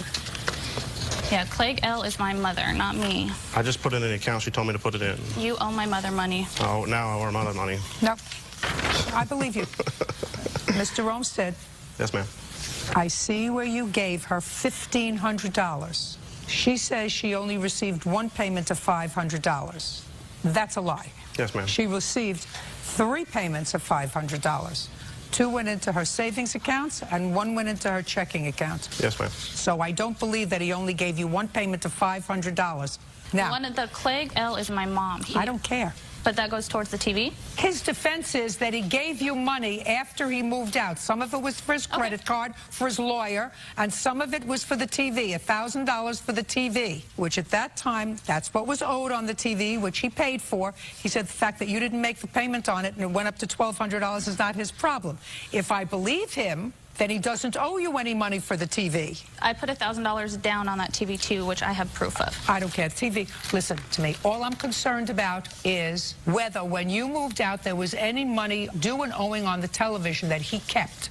And there was. Yes. And I find that he paid you for it. Now, the next thing I'm going to go over with you, what you say, you loaned him for rent. Yes. Now I'll hear what you say you loaned him for rent. After you broke up, after you moved out, go. I paid $2,600 to rent. He came to me in January of '09 and asked me if I could help him because he could not afford it and it would not look good in his divorce if he didn't have a place to stay. So I paid in January 2nd, I believe it is, I paid $995, which he was planning on paying me after his divorce. And just a minute. Put your hand down. I saw it. Didn't you see me looking at you? Well, I'm just making sure you saw me. I couldn't miss it. Judge Judy continues in a moment. Why did you move out in December? he was with my sister's best friend. Yeah, that's a very good reason That's to leave. not true, Your Honor. She cheated on me. I don't care. So. Actually, that's for another program, another time slot, not mine. And later today. I don't think you were trying to get her parking space. I don't think that that's what you were trying to do. I think that you... I don't even live over in that area. Only one attitude here, and that's mine. Real cases, real people. Judge Judy. Melanie Clegg claims ex-boyfriend Newell Olmsted owes for rent and a television. Newell claims he's already paid his debt. Now, first show me proof that you gave him $2,600. Okay. Here's that 1, 2, 3.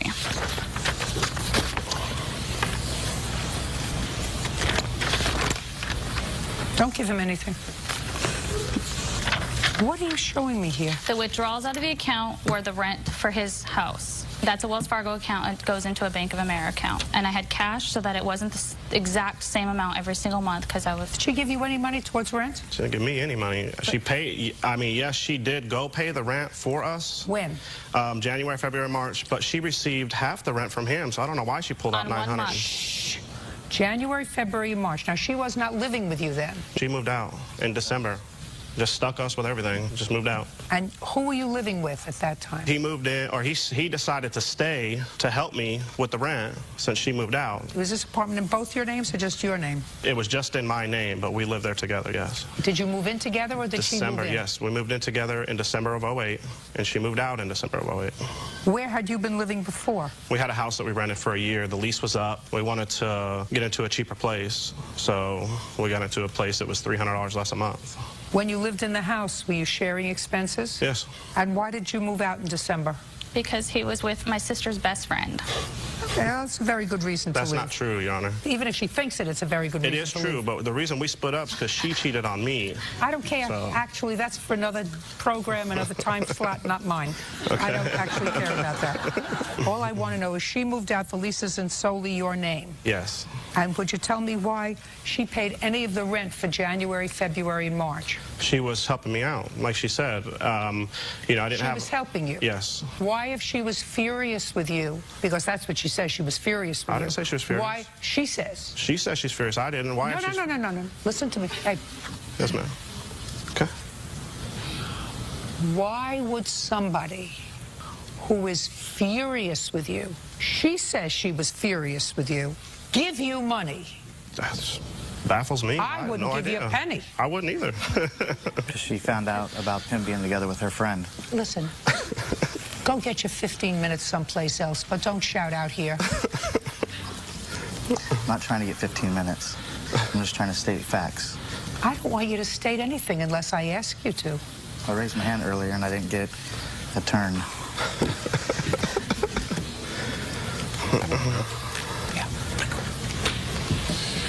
Excuse me. But tell him not to go far in case I need him.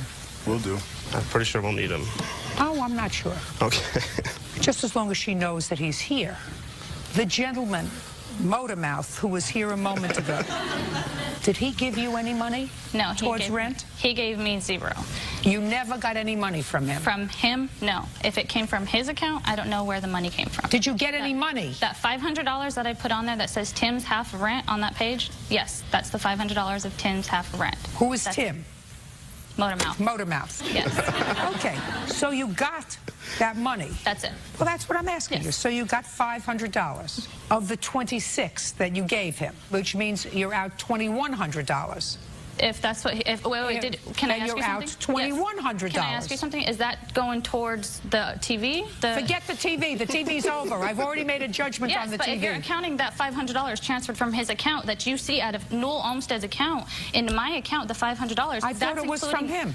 No, it's out of Newell Olmstead's account. Oh, well, you can't use that same $500, Mr. Olmstead, 10 times. I'm not. You can only use it once. Tim gave her... Listen to me. Yes, ma'am. Listen to me. You might be a very, very nice man and have many redeeming qualities. You're not George Clooney. Nobody who's not living with you, sir, is going to pay $2,600 for your rent. Not somebody that looks like that.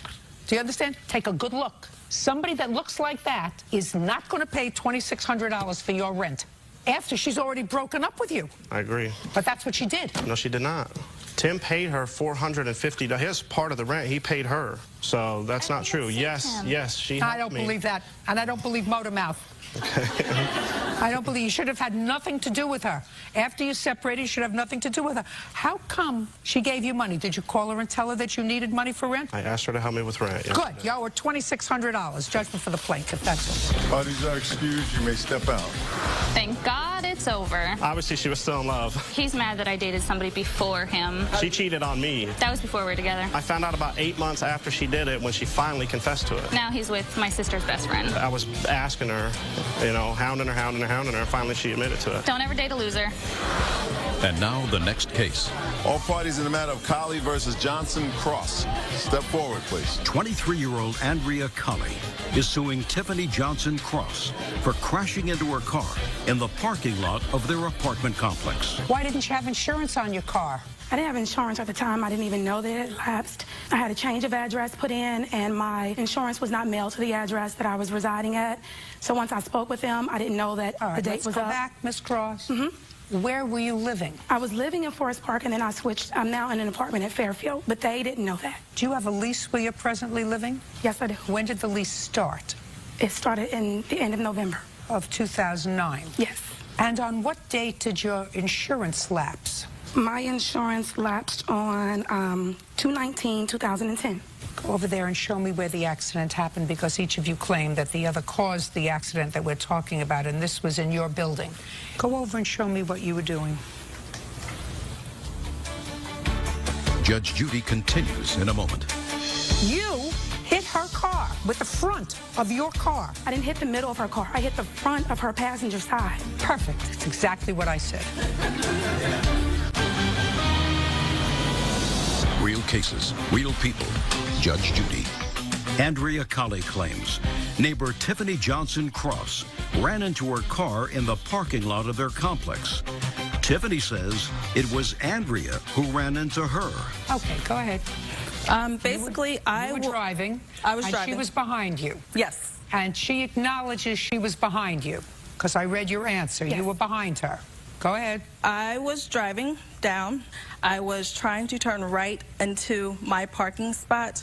Do you have assigned parking? No. So you go where there is an open spot? Yes, ma'am. Okay, go ahead. I was turning right into my parking spot when she tried to go around me to the right, and which led her to coming, hitting my passenger door and fender. So she went around you on the right? Yes, ma'am. And where those lines are, I assume there were empty spaces? Yes, ma'am. Okay. Now, you can step back. Now you go over Miss Cross and show me your version of what happened. You're behind her. Yes, I was behind Miss Colley, and she turned to the left. These spaces here were full. It was 9:30 at night. There were no spaces right here. She turned to park to the left. I proceeded to go past her because she did a complete left turn. When I proceeded to pass her, Miss Colley, I guess she may have saw another space, and she wrapped back around to the right, and she hit me. I'd like to see pictures of the car.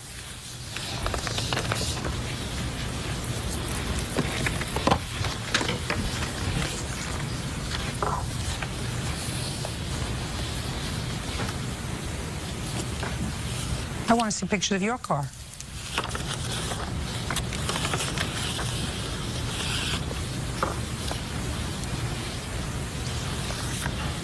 You hit her. She didn't hit you. No, the damage to my car was more than that, but because of the apartment place we live in. You hit, I'm looking at her car. You hit her car with the front of your car. No, the damage is actually on the side. If you look at the other pictures, it's actually on the side of my vehicle, and that's on the corner. It's not in the front.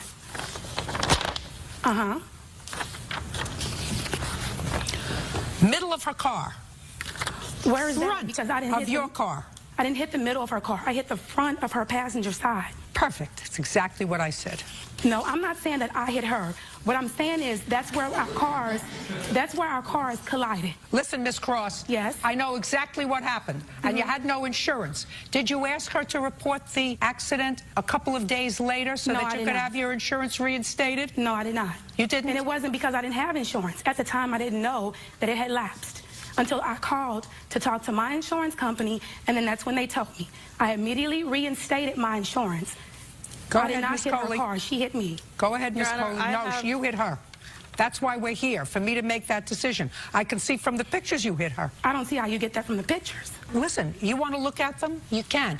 But that's what my job is, to look at it, to look at that, to listen to the story, and to make a judgment as to whether or not you were trying to get around her because you were trying to exit and she was trying to park. I don't think you were trying to get her parking space. I don't think that that's what you were trying to do. I think that No, you... I don't even live over that area. Only one attitude here, and that's mine. Judge Judy continues in a moment. Want justice?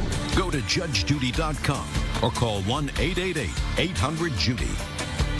Miss Cross, you weren't trying to get her parking space. You were probably trying to exit. But you hit her car because you couldn't wait an extra 2 seconds for her to pull into the No, spot. I could have waited. She turned left with no Listen to signal. me. You can't talk over me. No, I can't. That's what the pictures show, that you hit her car. That's what the damage to her car show, that you hit her car. That's what the damage on your car shows, that it was the front of your car that hit her car.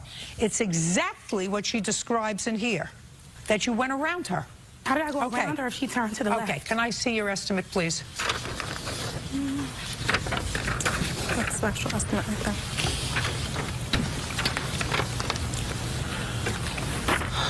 You still living there? No, ma'am. When did you move? I moved at the beginning of April. Was your lease up? No, ma'am.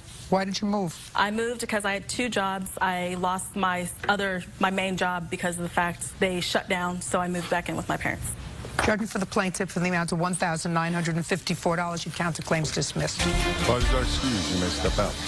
Judge Judy continues in a moment. And on the next Judge Judy. Now, that's case number 109 on the calendar, the matter of Harris versus Harris. Thank you. You're welcome, Judge. Parties have been sworn in. You may be seated. Ma'am, have a seat. Mr. Harris, this is your former wife. How long were you married? 10 years. From when to when? I must say 1991, 2001. Is that about right? No. June 17th, 92 to March 12th, 1998. That sound right? Yes, ma'am. Okay. You have children? Yes, ma'am. How many with 2. Mrs. Harris? 2. How old are they? 11 and 15. And where was the marital residence? In Austin, Texas. How long did you live there? About 5 years, I think. Was that immediately prior to your divorcing or separating? Yes, ma'am. The house in both your names? The loan is in my name. We were married when we bought it, so the title is in both of our names. And what did the judgment of divorce provide for with regard to the marital residence? She was awarded the house as long as she continued making the payments on it. And what were the payments? $820 a month. And Mrs. Harris had custody of the children? That is correct. And what was your child support obligation? $576 a month. So I assume you worked? No, not for 8 years, no. Did you go back to work after the 2 of you separated? I went back to work May 27th, 2008. Shortly after the divorce, it took a while to find a job. Are you still working? Yes. How much do you earn? I make $13.75 an hour. That includes a shift differential because I work later hours. Since the divorce, have you been current in paying your child support? I have been current. I'm paid through May right now at this point in time. But because of all the money I've had to put forth towards this house to keep it out of foreclosure. Now listen to me very carefully, sir. Yes. I want you to tell me, from the time of your divorce in 1998, Yes, I am current. have you paid each and every month $576 a month? Yes. There was never a time when you were delinquent. There's been a few times. When?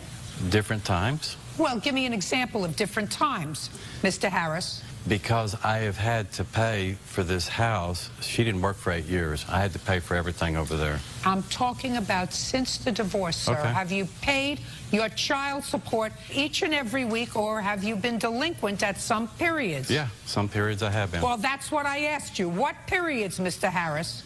I don't recall. Well, so now let's understand what the lawsuit's about. Okay.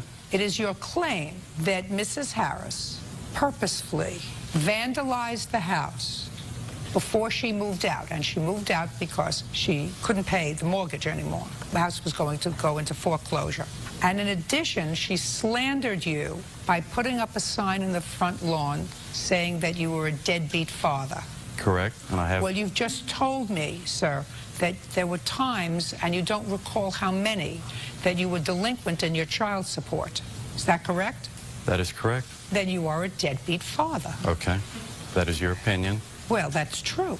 I mean, you have 2 children. You paid $100 a week for the 2 children, which hardly supports children, and you just told me you were delinquent. And you didn't say to me, well, I may have been delinquent for a week. You said to me, I don't recall how many times since 1998 I've been delinquent. Your Honor, I have his history right here. I'd like to see it. This is what I've gotten since the history was printed out and mailed to me. This shows from when he started to March the 1st. I just want the printout. Okay. It shows that he fell behind, started falling behind and having problems in mid-09, the same time that the car I got in the divorce threw a rod, and I had to go buy a new vehicle so I could keep my job. What does that have to do with It just has to do with if he had been paying in full on time, I could have squeaked by and wouldn't have had to fall behind in my payments and still been able to pay the bills and take care of the kids and pay for their lunches. And here I have where he's taken me to court on July the 8th to reduce the amount that he's paying me because he doesn't work. Yes, I mean, anybody I do that work. thinks being a real estate agent in this economy is gainful employment, then you're delusional. I make over $50,000 at different times, at different years. When you made over $50,000, sir, did you give her extra money? I've been paying every bill over there for the last 8 years before the divorce and helping out during the divorce. Every stick of furniture she owns, I bought. Every appliance, I bought. So I am not a deadbeat. Well, you are. Well, Sir, I bought everything over there. You are if a court ordered you to pay $576 a month and you fail to pay it. That's why there's a court order for a reduction in child support, because the economy has changed. Get a job. Just a second. I'm not talking about 2010, sir. I'm talking about when the house went into a delinquency. Due to her not paying? You weren't paying. That was her obligation. No. Yes. No, Mr. Harris. It's a domino effect, Mr. Harris. She's You living think, there. hey. Not anymore. Is this the new wife? Yes. You moved back into the house? To save it from foreclosure. You moved back into the house. To save it, she went 7 months without moved making a back payment. into the house. 7 months without a payment. You moved back into the house. That's right. To save it from foreclosure. With a house that was given to her and the children. We agreed to sell it. Sorry. Judge Judy continues in a moment. Stand up. I just want to hear what you just said to me. Child support is support. It's aid. It's not wage replacement. I was a family court judge for 25 years. You telling me what child support is? And later today. Some things I believe you say and some things I don't. This I happen to believe, Mr. DeVito. See how fair I am? Yeah. It's my middle name. Justice and fair and kind. Leslie Harris damaged their home before she moved out and placed defamatory signs on their front lawn. Mr. Harris, let me put it to you this way. If you had come to me and said to me, I was charged with sending my children $576 a month. I faithfully sent my children $576 a month. Despite that, she failed to pay the mortgage. That is correct. Well, you show me, sir, that you made each and every payment of the $576 a month. I've caught up. No, you're behind May and June right now. Just a second. June is not behind. Just a second. When did you catch up? I've been paying all along. I asked you before, Mr. Harris. Yes. During what periods of time were you not paying $576 a month? When I have to wait for a closing, I do not get paid weekly. Now, I'm when not a you W-2 had to wait employee. for a closing, That's right. when you had to wait for a closing, so you weren't sending the money to your children, and she therefore wasn't sending a payment to the bank, No. whose responsibility is that? The bank started way before that. She blew the money she had that she was supposed to be making the mortgage with. Child And support is support, not wage replacement. Stand up. I just want to hear what you just said to me. Child support is support. It's aid. It's not wage replacement. I was a single mom. I have received child support beforehand. I was a family court judge for 25 years. You telling me what child support is? Child support pays for piece of the rent, piece of the utilities, part of the cable, part of the food, part of the water bill. There were 3 people living in that house. 2 of them remain half his responsibility. Right. Good, sit. He just quit. Child support is not aid. Your Honor, he just paid March and April and May. Would you just do me a favor? Zip it. Sorry. Zip it. If he was delinquent in his child support, it was not a nice thing for you to do, to put these a deadbeat. It was not a nice thing to do for your children. Do you understand? I put 2 flyers in the realtor box. If that's what they pulled out of there, then nobody was looking anyway. Listen to me. It's not a nice thing to do for your children. They didn't see it. They didn't know about it. Who saw it? Me. Who else? all the neighbors, and here's a picture. I don't... Hey, listen. I'm sorry. Yes. What are you laughing about? I'm just what are you laughing happy about? to be able to What you- defend listen to myself me. here. He gets nothing. He moved back into the house, new wife, her child. If he wants to fix up the house, he now has. I assume you turned over title to the house to him? No, we had agreed to sell it. I signed a listing agreement. I don't think he ever intended to sell it. Listen to me very carefully. Very few people can sell houses today. In Texas, it's Very not that few way. people can sell houses today. But meanwhile, he's living there with his new family, and if he wants to fix it up, he can fix it up. What I'm telling you is, it is not a nice thing for you to do to disparage the father of your children to anyone. It may feel good for a moment. You may have a visceral reaction for a moment. Gee, that feels good to do it. But it's not the right thing to do. When we came 5 days away from being evicted from our rental home because he was 2 months behind, you get desperate. You just, you know, you lose it. She refuses visitation to his kids regularly. Your case is dismissed. Take Big Mouth out. Excuse me, step out. Leslie left me with 7 months of non-payment. I told him that I was behind in my payments. I've witnessed her yelling, screaming, drunken, outrageous. He changed the locks on me. Isn't that illegal when I'm still co-owner of the house? Constantly refusing the kids to see him, telling bad things to the kids constantly on a regular basis so that they don't want to come see him for his regular visitation. No, that became their choice when they would see their mother sitting there struggling and crying over what bill I was going to pay because he was 2 months behind in his child support. He's 2 months behind right now. It's just appalling why someone would spend so much time of their life to try to intentionally make someone else's life worse. Leave me alone and let me live my life. I want him to get a job and catch up. And now the next case. All parties in the matter of Heyer versus DeVito. Step forward. Danielle Heyer is suing her ex-fiancé, Frank DeVito IV, for the return of bail money and for pawning her engagement ring. Miss Heyer, when did you start to date Mr. DeVito? In the spring of 08. Month. I would say March. And when was the last time you were out on a date with him? Probably in July of 08. And you haven't had anything to do with him since? I haven't had anything to do with him since the fall of this year. Month? November. What happened between July of 08 and November of 09? We started dating in the early spring, and our relationship was going well, and then in the fall of 2008, he was sent back to jail. What I want to know is when this relationship was over. March. So you and Mr. DeVito were in a relationship? Yes. Not living together? No, not in the beginning. From March of 08 until March of 09. 1 year. Now, claim he owes you some money. Yes. One is for bail. What were you arrested for, sir? Parole violation.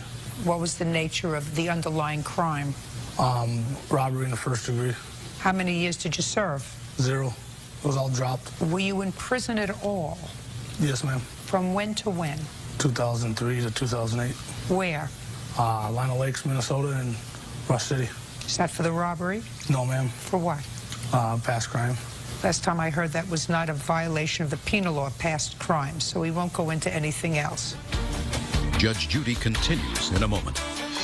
What? Why are you looking at me with that goofy look on your face? Because she took $1,000 a day. She hit me with the frying pan, and I moved out with my mom. She took $1,000 out of my wallet. Where did you get $1,000 from? From the casino. I like to gamble. Real cases, real people. Judge Judy. Danielle Heyer says ex-fiancé Frank DeVito IV owes for bail money and for pawning her engagement ring. Now, you were rearrested on a robbery charge? Yes, ma'am. When? September 27th, I believe it was. 27th to 28th, dealing with my children's mother. Did Miss Heyer post any part of your bail? Yes, ma'am. How much? $2,500. My mother posted the other part. Did you pay your mother back? No, she gave it to me as a gift, ma'am. Your mother did? Yes, ma'am. What does your mother do for a living? She runs a bowling alley. She's a general manager of 3 bowling centers. She been doing that for a long time? No, ma'am. How long? 8 years. That's a pretty long time. Well, she's bored. My father died in the military, so we were well taking care of kids. How did it come about that Miss Heyer posted the $2,500 bail that you were short? Her and my mom, and talking back and forth, she offered to put up that part, and my mom decided she'd put up the other part. Did you ever contact Miss Heyer from prison? Quite a few times. Did you discuss the bail with her? Yes, ma'am. What did you say to her, and what did she say to you? She had asked, would I pay her back? And I, at that time we were going to be together, so the money would be going into both of our accounts. Do you want to repeat that slowly to me? She asked you if you were going to pay her back, and you said? It would be both of our accounts because we were together. So basically paying myself back. Why would it be both of your accounts? Because we were together at that time. So what? When I got out and put a job, I was putting checks into her account. But you weren't in a job. You were in prison where you were making 10 cents an hour. I was never in prison. I was in jail for 28 days. Well, 28 days. For 28 days, you weren't earning any money. At that time, I wasn't, but as soon as I got out, I got a job. And did you pay her back? I didn't think I had to. Well, were you still together? Yeah, at that time. After you got out of jail, were you working? Yes, ma'am. What kind of work were you doing? I was working at a place called Skechers. They do law enforcement uniforms. And you were working there on the books or off the books? On the books. How much were you earning? $9 an hour. And how long did it take you at $9 an hour to pay her back $2,500? Probably would have took me a long time, but I figured It would have took you a very long time and taken you even longer. But I mean, she wanted me out. Only I got that joke. All right, so we have $2,500 that you owe her, Mr. DeVito. It was a gift. What else? You claim that he took money out of your bank without permission. Yes. All right. Did you have a joint bank account? No. So this was your individual account? Yes. Did he ever put money into that account? No. How did he get the PIN number to take money out? Is not an answer. I had told him one day what it was. Why? When he had originally gotten out, he had told me that he needed a haircut and stuff to get cleaned up, and I had to go to work. So I said, here's the card. You can take $40 out. Here's the PIN number. Is that what happened? No. No. How did you get the PIN number? She voluntarily gave it to me. For what? To take money out of it. For what? For spending. Did you put money into the account? Yes, ma'am. That I believe. You were living together at the time? Yes, ma'am. Did you have your own bank account? No, ma'am. Okay, so the only bank account that you had was her bank account? Yes, ma'am. Okay. Some things I believe you say and some things I don't. This I happen to believe, Mr. DeVito. See how fair I am? Yep. Right? It's my middle name. Justice and fair and kind. What else do you want from him? I'd like my full $4,000. You're not going to get it. Don't give anybody your PIN number. What else do you want? Want to get your bail? I want my bail, yes. And I believe that I deserve the money that was stolen from my banking card. I don't believe it was stolen. It was stolen on different dates, and I have all those dates and the times that I was at work. Listen to me. I believe you gave him your PIN number. Judge Judy continues in a moment. Have you been cheated? Go to judgejudy.com or call 1-888-800-JUDY. Miss Heyer, you're not getting money back from an account when you were living together. He didn't have a bank account. You had a bank account. You gave him your PIN number. It's over now. You want the money back? I'm sorry. You're not going to get that money back. You're going to get your bail money back. Because he actually said to me, I told her we'd be together. I'd be putting money into the account, too, and so I'll pay you back from that. But at $9 an hour, working, you know, making uniforms, he hasn't paid back the $2,500. That's for sure. That he knows. The only other thing you want is money for an engagement ring that you claim you paid to take out of pawn when he pawned it. Yes. And in what month and year did you get it out of pawn shop?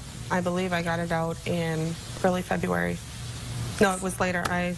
It was later in February that I got it out. I have the date on my bank statement when I recovered the ring. I was not aware of when it was originally pawned off because it was the band of my engagement ring that was pawned. That he gave you? Well, I financed the ring in my name because he has no credit. And so I pretty much bought my own engagement ring. And he said that he was going to make the monthly payments on it when he got his job. That never happened. Were you still living together at the time? Yes. That you don't get back either. You have the ring? No, I returned it. Where is it? You returned it? Yes. He owes you $2,500. It's still... It's over. It's finished. What? Why are you looking at me with that goofy look on your face? Because, I mean, she took $1,000 a day. She hit me with the frying pan, and I moved out with my mom. She took $1,000 out of my wallet. That is a lie. Just a second. Just a second. Where did you get $1,000 from? From the casino. I like to gamble. Right here. $2,500. Judgment for the plaintiff. That's all. That's the bail. Excuse, you may step out. Judge Judy continues in a moment. And on the next Judge Judy. Order. All rise. Now it's case number 22 on the calendar in the matter of Harris, Washington versus Johnson. Thank you. You're welcome, Judge. Parties have been sworn in. You may be seated, ma'am. Have a seat. How old are you? 17. What's your first name? Jordan. Jordan, you are a very tall boy. Yes. Woo! 17 years old. How tall are you? 6'6". Life's not fair. All I wanted if he was 5'4". All I wanted to do was be rich. You made it. Yeah, that's right. Jordan, you play baseball? Basketball. Basketball. And this was your coach? Yes. Not your coach anymore? Right. And you and your mother are suing him over an iPod? Correct. An iPod that Mr. Johnson said he did in fact sell. He's not even sure it belonged to you, but he has some story to tell me that he thinks justifies taking your iPod and selling it, and then he has a counterclaim for certain money that he says he extended to you, Jordan, and some harassment nonsense. So, Mr. Johnson, why don't you tell me about the iPod? I know very little about the iPod until the incident happened. Well, you were traveling, is that right? Yes, ma'am. When were you traveling? It was in July of 2009. And you were traveling with the team? Yes, ma'am. Jordan was a member of the team? At that time, yes, ma'am. You were traveling by bus? We rented a 12-passenger van. Is he the tallest one on the team? At that time, yes, he was. Where'd you get the iPod from, Jordan? I bought it from a friend. What friend? Caleb. When did you buy it from Caleb? Said about March of 09. How much did you pay him for it? $300. Back in March of 09, what were they selling them for in the store? $400, $450. Why wouldn't you buy one from the store? Because my friend was selling it for cheaper. Where did he get it from? He got it from the store. Okay. So tell me, now you're traveling by bus, Mr. Johnson, and what happened? Well, to make the story right, my witness here can testify as to when the iPod first came in question. Okay. Who are you? Tammy Williams. How do you know these people? I'm his wife, and I'm a team manager, team mom. I take care of all the tournaments, make all the reservations. Tell me what you know about this iPod. I do know that we had got to our destination. Which was where? Las Vegas, Nevada. And Jordan approached me and told me that his iPod was missing. I told him, did you check your bag good enough? And Jordan said he did and he couldn't find it. Told him, go check the van. He said, well, maybe someone took it. And I told him, no one took it. So let everyone get their stuff out the van first. Go back and search the van. It's probably in the van. After that, I didn't hear anything about it until a couple days later. That time I had assumed that Jordan had found it because he never mentioned it anymore. Okay. Then you can pick it up, Mr. Johnson. Well, I was made aware of an incident concerning a player having money stolen from him. And so we decided to have a team meeting to try to get to the bottom of what was going on. And during that meeting, it was discovered, which he later admitted to, that Jordan was the perpetrator of stealing the $20 from the Well, tell other me teammate. what Jordan said to you at that meeting. At the initial meeting, when we had everybody, we called it kind of holding court. And so when I confronted Jordan, it was laughed off at like it was a prank. So at that time, I was like, man, give him his money back and be done with it. And that was the last I heard Jordan, at that time. is that correct? That's incorrect. Tell me about the $20. Okay. Don't look up there. Up there's not going to help you. Okay. After my iPod was missing for about 2 days, I was upset, and I seen a wallet on the bed, and I looked in it, and there's some money in there. I was upset about the iPod, so I just took I took $20 out of the iPod. I mean, out of the wallet. Out of one of your teammates' wallets. Yes, it was just sitting there. I don't care if by it was itself. sitting there or doing a jig. You stole $20 out of his wallet. Okay. So, Mr. Johnson, you gave the player the $20? Actually, my wife gave the player the $20. He had been given the opportunity to return that money earlier in the day, and he never would do that. He told me he had left the money in his bag in the room, and I told him I would be going in his bag to retrieve the money to give it back to the player. When I got to the room, there was no money in the bag. So I had to wait till for Jordan to come back from sightseeing to once again have the team meeting again and confront him about the $20. And what happened at that meeting? This is when his whole attitude really flipped on me. He, matter of fact, told me that he had no intentions of returning the money, and I was kind of thrown aback, and I asked him, well, why? What's going on? Why would you take your teammate's money? And he said, well, somebody stole my iPod. And I said, Jordan, nobody stole your iPod. I said, I got 12 teenagers pretty much living out of a 12-passenger van. The van is a mess. Did you go down there and search it? He said, no. I said, I'll tell you what, I am going to sleep. I'm tired. I've been coaching all day. I've been driving most of the time. I'm tired. You have till I wake up the next morning to go clean the van out to go get your iPod. If I get down there the next morning and I find that iPod, it belongs to me now because I had to pay the kid the $20 to keep the peace. And I basically told him he sold his iPod for $20. So you said, I returned the $20 that you stole to the young man. If I go down and find your iPod, the iPod belongs to me. Yes, ma'am. And you went down, and lo and behold, what'd you find in the van? First thing, when I opened the door, I looked under the seat where he was sitting, and there's a beautiful iPod sitting right under the seat where he was sitting at. So what'd you do with it? I walked up to the room, pretty upset still. I'm a coach. I get kind of animated. And I told him, I said, look, you got to the next morning when we get back home in Bakersfield. Bring me my $20, or the iPod is mine, and I'll do with it whatever I want to. Judge Judy continues in a moment.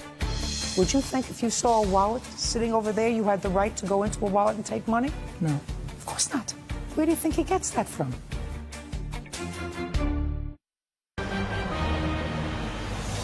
Real cases, real people. Judge Judy. 17-year-old Jordan Washington says his former basketball coach, Devin Johnson, stole his iPod. Devin says he was trying to teach Jordan a lesson, and he is countersuing for an unpaid loan. Now, Jordan, why didn't you return the $20 to the coach? I believe what he says, that he said to you, I have your iPod. When we get back to Bakersfield, give me the $20 back, because nobody stole your iPod. You just dropped it on the floor. Just give me back the $20, and I'll give you the iPod. Otherwise, I'm going to sell the iPod or do whatever I want to do with it, and I'll pay myself back. Why didn't you just give him back the $20? I didn't have the $20 at the time. What'd you do with it? I already spent it. On what? Vegas. It was Vegas. Spent it. May I say something, Your Honor? Yeah. And actually, mind you, when he left to leave with us to Vegas, he didn't have his tournament money, and he had no money in his pocket. My wife felt sorry for him and was giving him spending money during that time just to put something in his pocket. So he didn't even have to steal from the boy. It might not have been a lot of money, but it was $10 here, $10 there, and that Jordan, he didn't appreciate that. Did the Johnsons give you any money when you were traveling? They gave me approximately $10. They gave me $10 to eat, okay? Go ahead, and Ms. Williams. Actually, Your Honor, I was purchasing him food, as other boys. He wasn't the only one. Some of them had more money than others. When they wanted to go sightsee, I gave him money. I gave that day Over the time, I gave over a couple $100s. I'm giving 10 here, 15 here, and buying their meals. You have some source of revenue from this team? No. No, actually, Your Honor, it's just a neighborhood traveling team. I just started to try to help at-risk kids in our community. How is it funded? By car washes, and then whatever we don't make up on car wash, we've split amongst the kids, and they have to come up with $20, $25, whatever to travel. Well, how do you get the van? The van is more than $20, $25. Through car washes, we kick in some money. You know, we just do what's necessary. Actually, Your Honor, I have a little article and some stuff that has, to show that we've been doing it for 8 years now. We're very serious about trying to make a difference. How long were you on the team, Jordan? I say about 3 months. How long were the other kids on the team? Since they were young, childhood. What? When Jordan told me what had happened, Jordan, I, and a friend had met with Mr. Johnson at the park. We waited till he finished Little League football. He was coaching. And I talked to him about the iPod. He told me what had happened. And he never once brought up that Jordan owed him any money. I asked him for the iPod back. He said that he had sold it. I said, well, you're either going to have to give him the iPod back or the money. And he just basically said, take him to court. And he went on and on about street justice, and I'm from the hood, and this is how we deal with that. And I said, I don't care where you're from. Legally, you're not supposed to hold somebody's property in payment of anything. You're right. Excuse me, Yeah, just a second. You're right.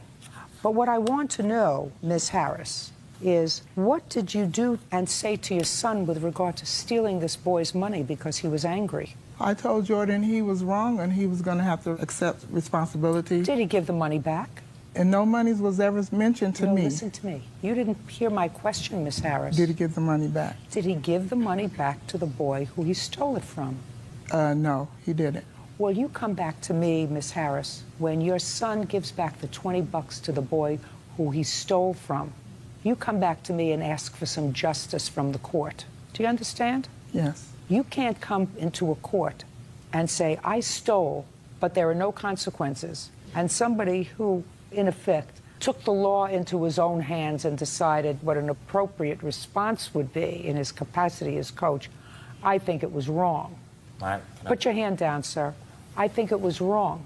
But he doesn't have clean hands. He sort of thinks it was okay because he thought somebody stole his iPod. It was okay for him to steal out of somebody's wallet. Would you think if you saw a wallet sitting over there, you had the right to go into a wallet and take money? No. Of course not. Where do you think he gets that from? He basically was trying to get the iPod back. No. That had nothing to do with it. You're making excuses for him, Miss Harris. That's an excuse. He just said to me he was mad because he thought somebody stole his iPod, so he was going to steal somebody's money. Yes.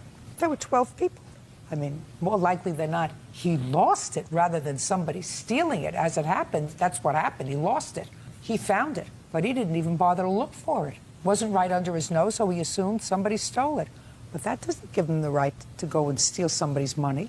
So you come to me after your son pays back the $20 to the boy who he stole from. Then I'm going to entertain his case for the return of his iPod.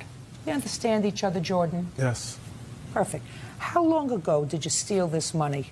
It was during the trip, July 7th. You've had almost a year to return the money. The boy and I made arrangements. To what? To where I would have to, help him with his homework. I go to the same high school as he do. And? He struggles in a subject, and I help him, and the debt is already paid off. Instead of paying him $20, I helped him on his homework. Why didn't you pay him back his $20 and help him with his homework anyway? Your Honor, I find it real funny that he says he helped this man with his homework. Jordan has been in 5 schools in the last 4 years because of academic and failing grades. Caleb is a top-notch student. There's no way this young man is going to help that kid with his homework. He's 50 credits behind in school. I tried to help him out with coaching my football team to earn 10 more credits. He didn't complete that. Does that sound right, Mr. Washington? That's not true. What subjects were you helping Caleb in? Algebra, math. Algebra is math. Yes. Come to me with proof, sir, that you, in fact, paid back the $20, and I'll hear your claim with regard to the return of your iPod. Mr. Johnson, it is your claim that you advanced some money to Jordan. Yes, Your Honor. You can't create a debt with a minor. I understand that, Your Honor, but... Unless his mother agreed to repay you. Can I tell you how that came about? Absolutely. During that time, Caleb was living with his father. I had never met the mother until after this incident, okay? When I brought Jordan home, I presented the iPod to his dad. It was not received because there was a question to where he got the iPod from. What do you mean it wasn't received? Well, when I tried to give the iPod to his father said, I don't want it because I don't know where my son got it from, and through his investigation, he couldn't find out where he got it from. So he would not take the iPod back. So that's when I decided I had to go ahead and sell it because it was a question. When can I bring my counterclaim up? I asked you about it, but you were hell-bent on telling me this story, which isn't, as it happens, an interesting story. Now, when I'm suing for the counterclaim, he didn't have his tournament money. It was agreed upon, what I assumed his parents, that when we returned. With whom? Well, at the time, it was his father, but I didn't know his mother was involved in his life at the time. So I didn't know, if it was either one. They both, whoever has supposed to have custody of them now. But on top of that, tournament money, sir, is not a necessary. It's not food, clothing, or shelter. So you can't hold Miss Harris responsible. He needed food and shelter while he was in Vegas. But you didn't make an agreement with her.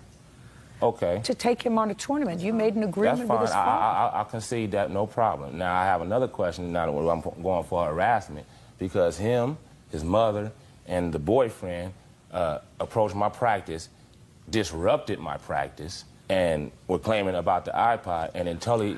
You better stop doing that, Miss Harris. Do you understand? Yes. Your son is a thief.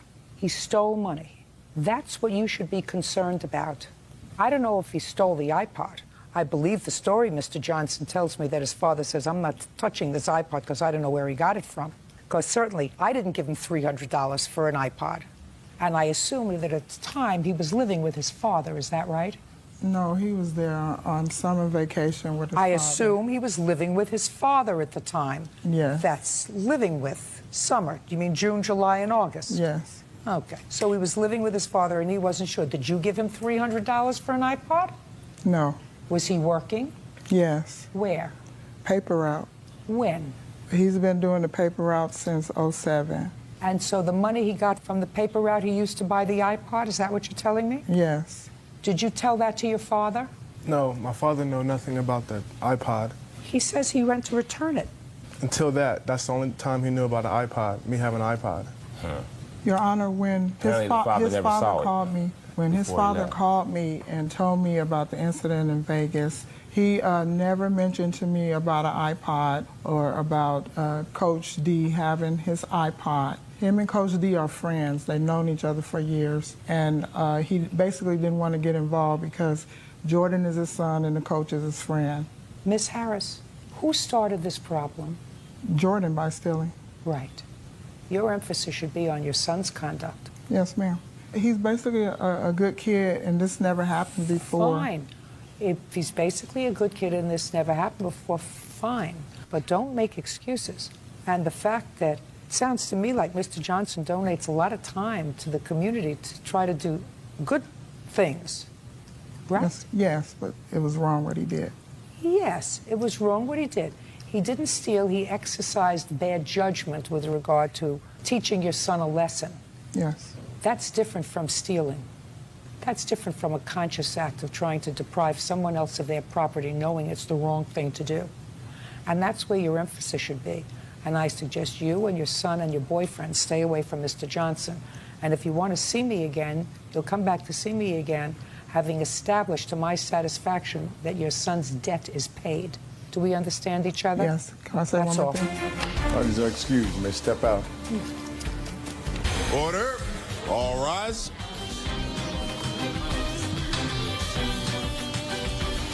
Yeah, it's case number 21 on, case number 121 on the calendar in the matter of Boer versus Reese. Thank you.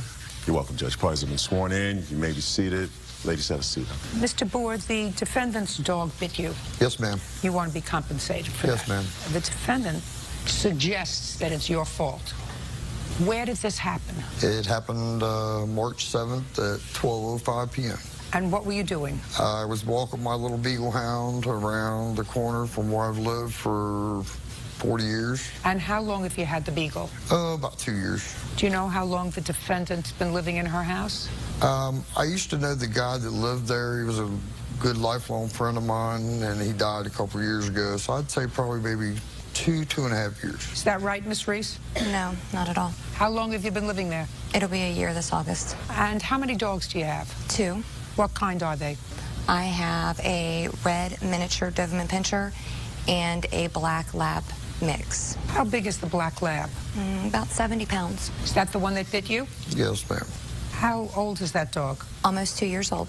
Dog was in your fenced yard? Yes, ma'am. How could it bite the defendant if it was in your fenced yard? Because he stood at the end of my driveway like he's done on several times with his little dog, taunting them. How could he bite him if he was in your fenced yard? He cleared the fence and went after him. Your dog jumped over the fence? Yes, ma'am. How many times in the past has your dog jumped the fence? Never.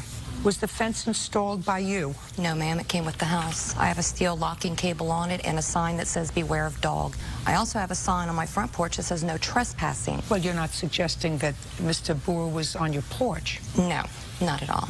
But I've had to, when I last August, I acquired the house on the 12th. And a few days after that, approximately around the 19th, Mr. Boer here was in my front yard. To the left, there's a big tree, and he was doing drugs. And I asked him to stay away from my property. Several times I've had to ask him to stay away from my property. I want you to tell me exactly, Miss Reese, what you claim he was doing standing near your tree. And I want you to tell me so that a person of my limited intellect will believe you. He had a pipe in his hand, a little silver pipe approximately 2 inches long with a lighter, and he was smoking it. Your Honor, I don't do drugs. Mr. Boer, I want to ask you a couple of questions. Yes, ma'am. Because I'm trying to figure out who she is. Are you still employed, sir? Yes. What kind of work do you do? I'm a machinist. Do you work for someone? Yes, I work for On-Site Welding Company. We do machining, fabrication. And how long have you worked for them? 17 years. Who is this lady? This is my mom. Does she live in the house? Yes. How many people live in your house? 2. Just you and your mother? Yes. What do you do for a living, Miss Reese? I clean houses. For your own company? For myself, yes, independently. And who else lives in your house with you? My 3 daughters, my fiance, my father, and my 18-year-old brother, who I've had for a few years now. And how big is the house? It's 2 bedrooms on the main level, loft, and a refurbished basement. You have a picture of your dog? I do. I'd like to see it. Would you like all of them? I have several of the house and the dog. I could look at it. There you go.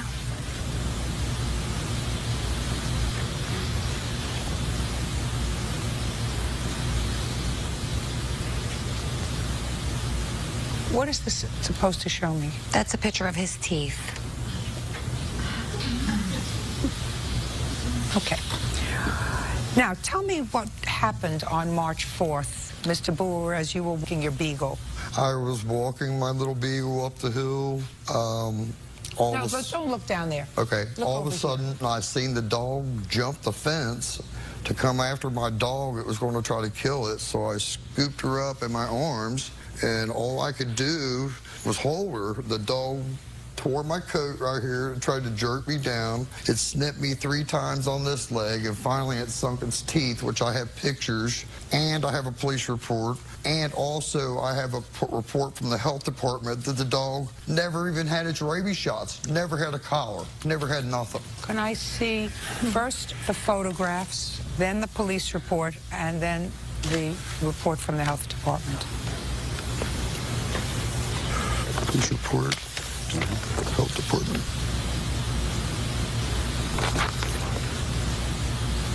And by the way, the dog, to my knowledge, is half pit bull and half chow. I actually know some people that she got the dog from. Listen to me. Okay, I'm sorry. Don't give me hearsay information. Okay. Unless you have proof that that's the kind of dog it is. I have proof of what kind of dog it is, Your Honor. From the place you bought it?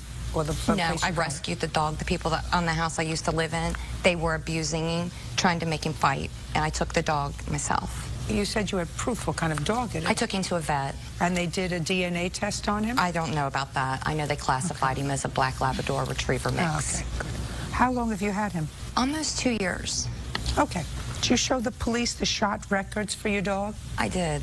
Oh, the police report says that all shots appear to be up to date, but the Norwood City Health Department indicates that the dog is being quarantined because the shots were not up to date with rabies. It's a standard procedure to quarantine No, all I'm dogs. just telling you what it says. Yes, ma'am. It was the time for me to go and get him his new shots. So the answer is it wasn't up to date. No, which is why he was due 3 days after this incident, and I couldn't take him because they quarantined him. I had to wait for the quarantine to be over. Who was home when this incident took place? Myself, my 3 daughters, my daughter's boyfriend. Were you at home? Yes, ma'am. Stand up. Tell me your name. Charlotte Rook. How old are you? 17. Go to school? I just graduated. What are you doing now? I am working currently at Wendy's in Norwood. I plan to attend school in the fall. Okay, do you remember the 7th of March? Yes, ma'am. What were you doing at around 4 o'clock? Around 4, I was at home just hanging out. Hanging out where? In my living room. Were you hanging out with anybody else? My boyfriend and my sisters. Was the television on, music on? The TV was on, but we weren't really paying it any attention. Did you hear your dog barking outside? I didn't hear my dog barking. I heard my mom scream. Just a second. Just answer my questions. Okay. Did you hear your dog barking? No, ma'am. Is the living room, I have the pictures of your house, in the front or the back of the house? It's in the front. And this attack took place in the front of the house? Yeah. And you heard no dog barking? No, I didn't hear him barking. Did you hear anything from the front of the house? I heard my mom scream. Where was she when you heard her scream? She was running outside to grab our dogs. What was she screaming? She screamed, "Oh, Charlotte." I'm sorry. No, That's what she perfect. said. Perfect. Not acceptable. Perfect. Say nothing. Yes, ma'am. Judge Judy continues in a moment. So you weren't in the front, unless your daughter's a liar. No. So which one is it? Is your daughter a liar, or you were not in the front when you heard the commotion? And later today, There is something wrong with you.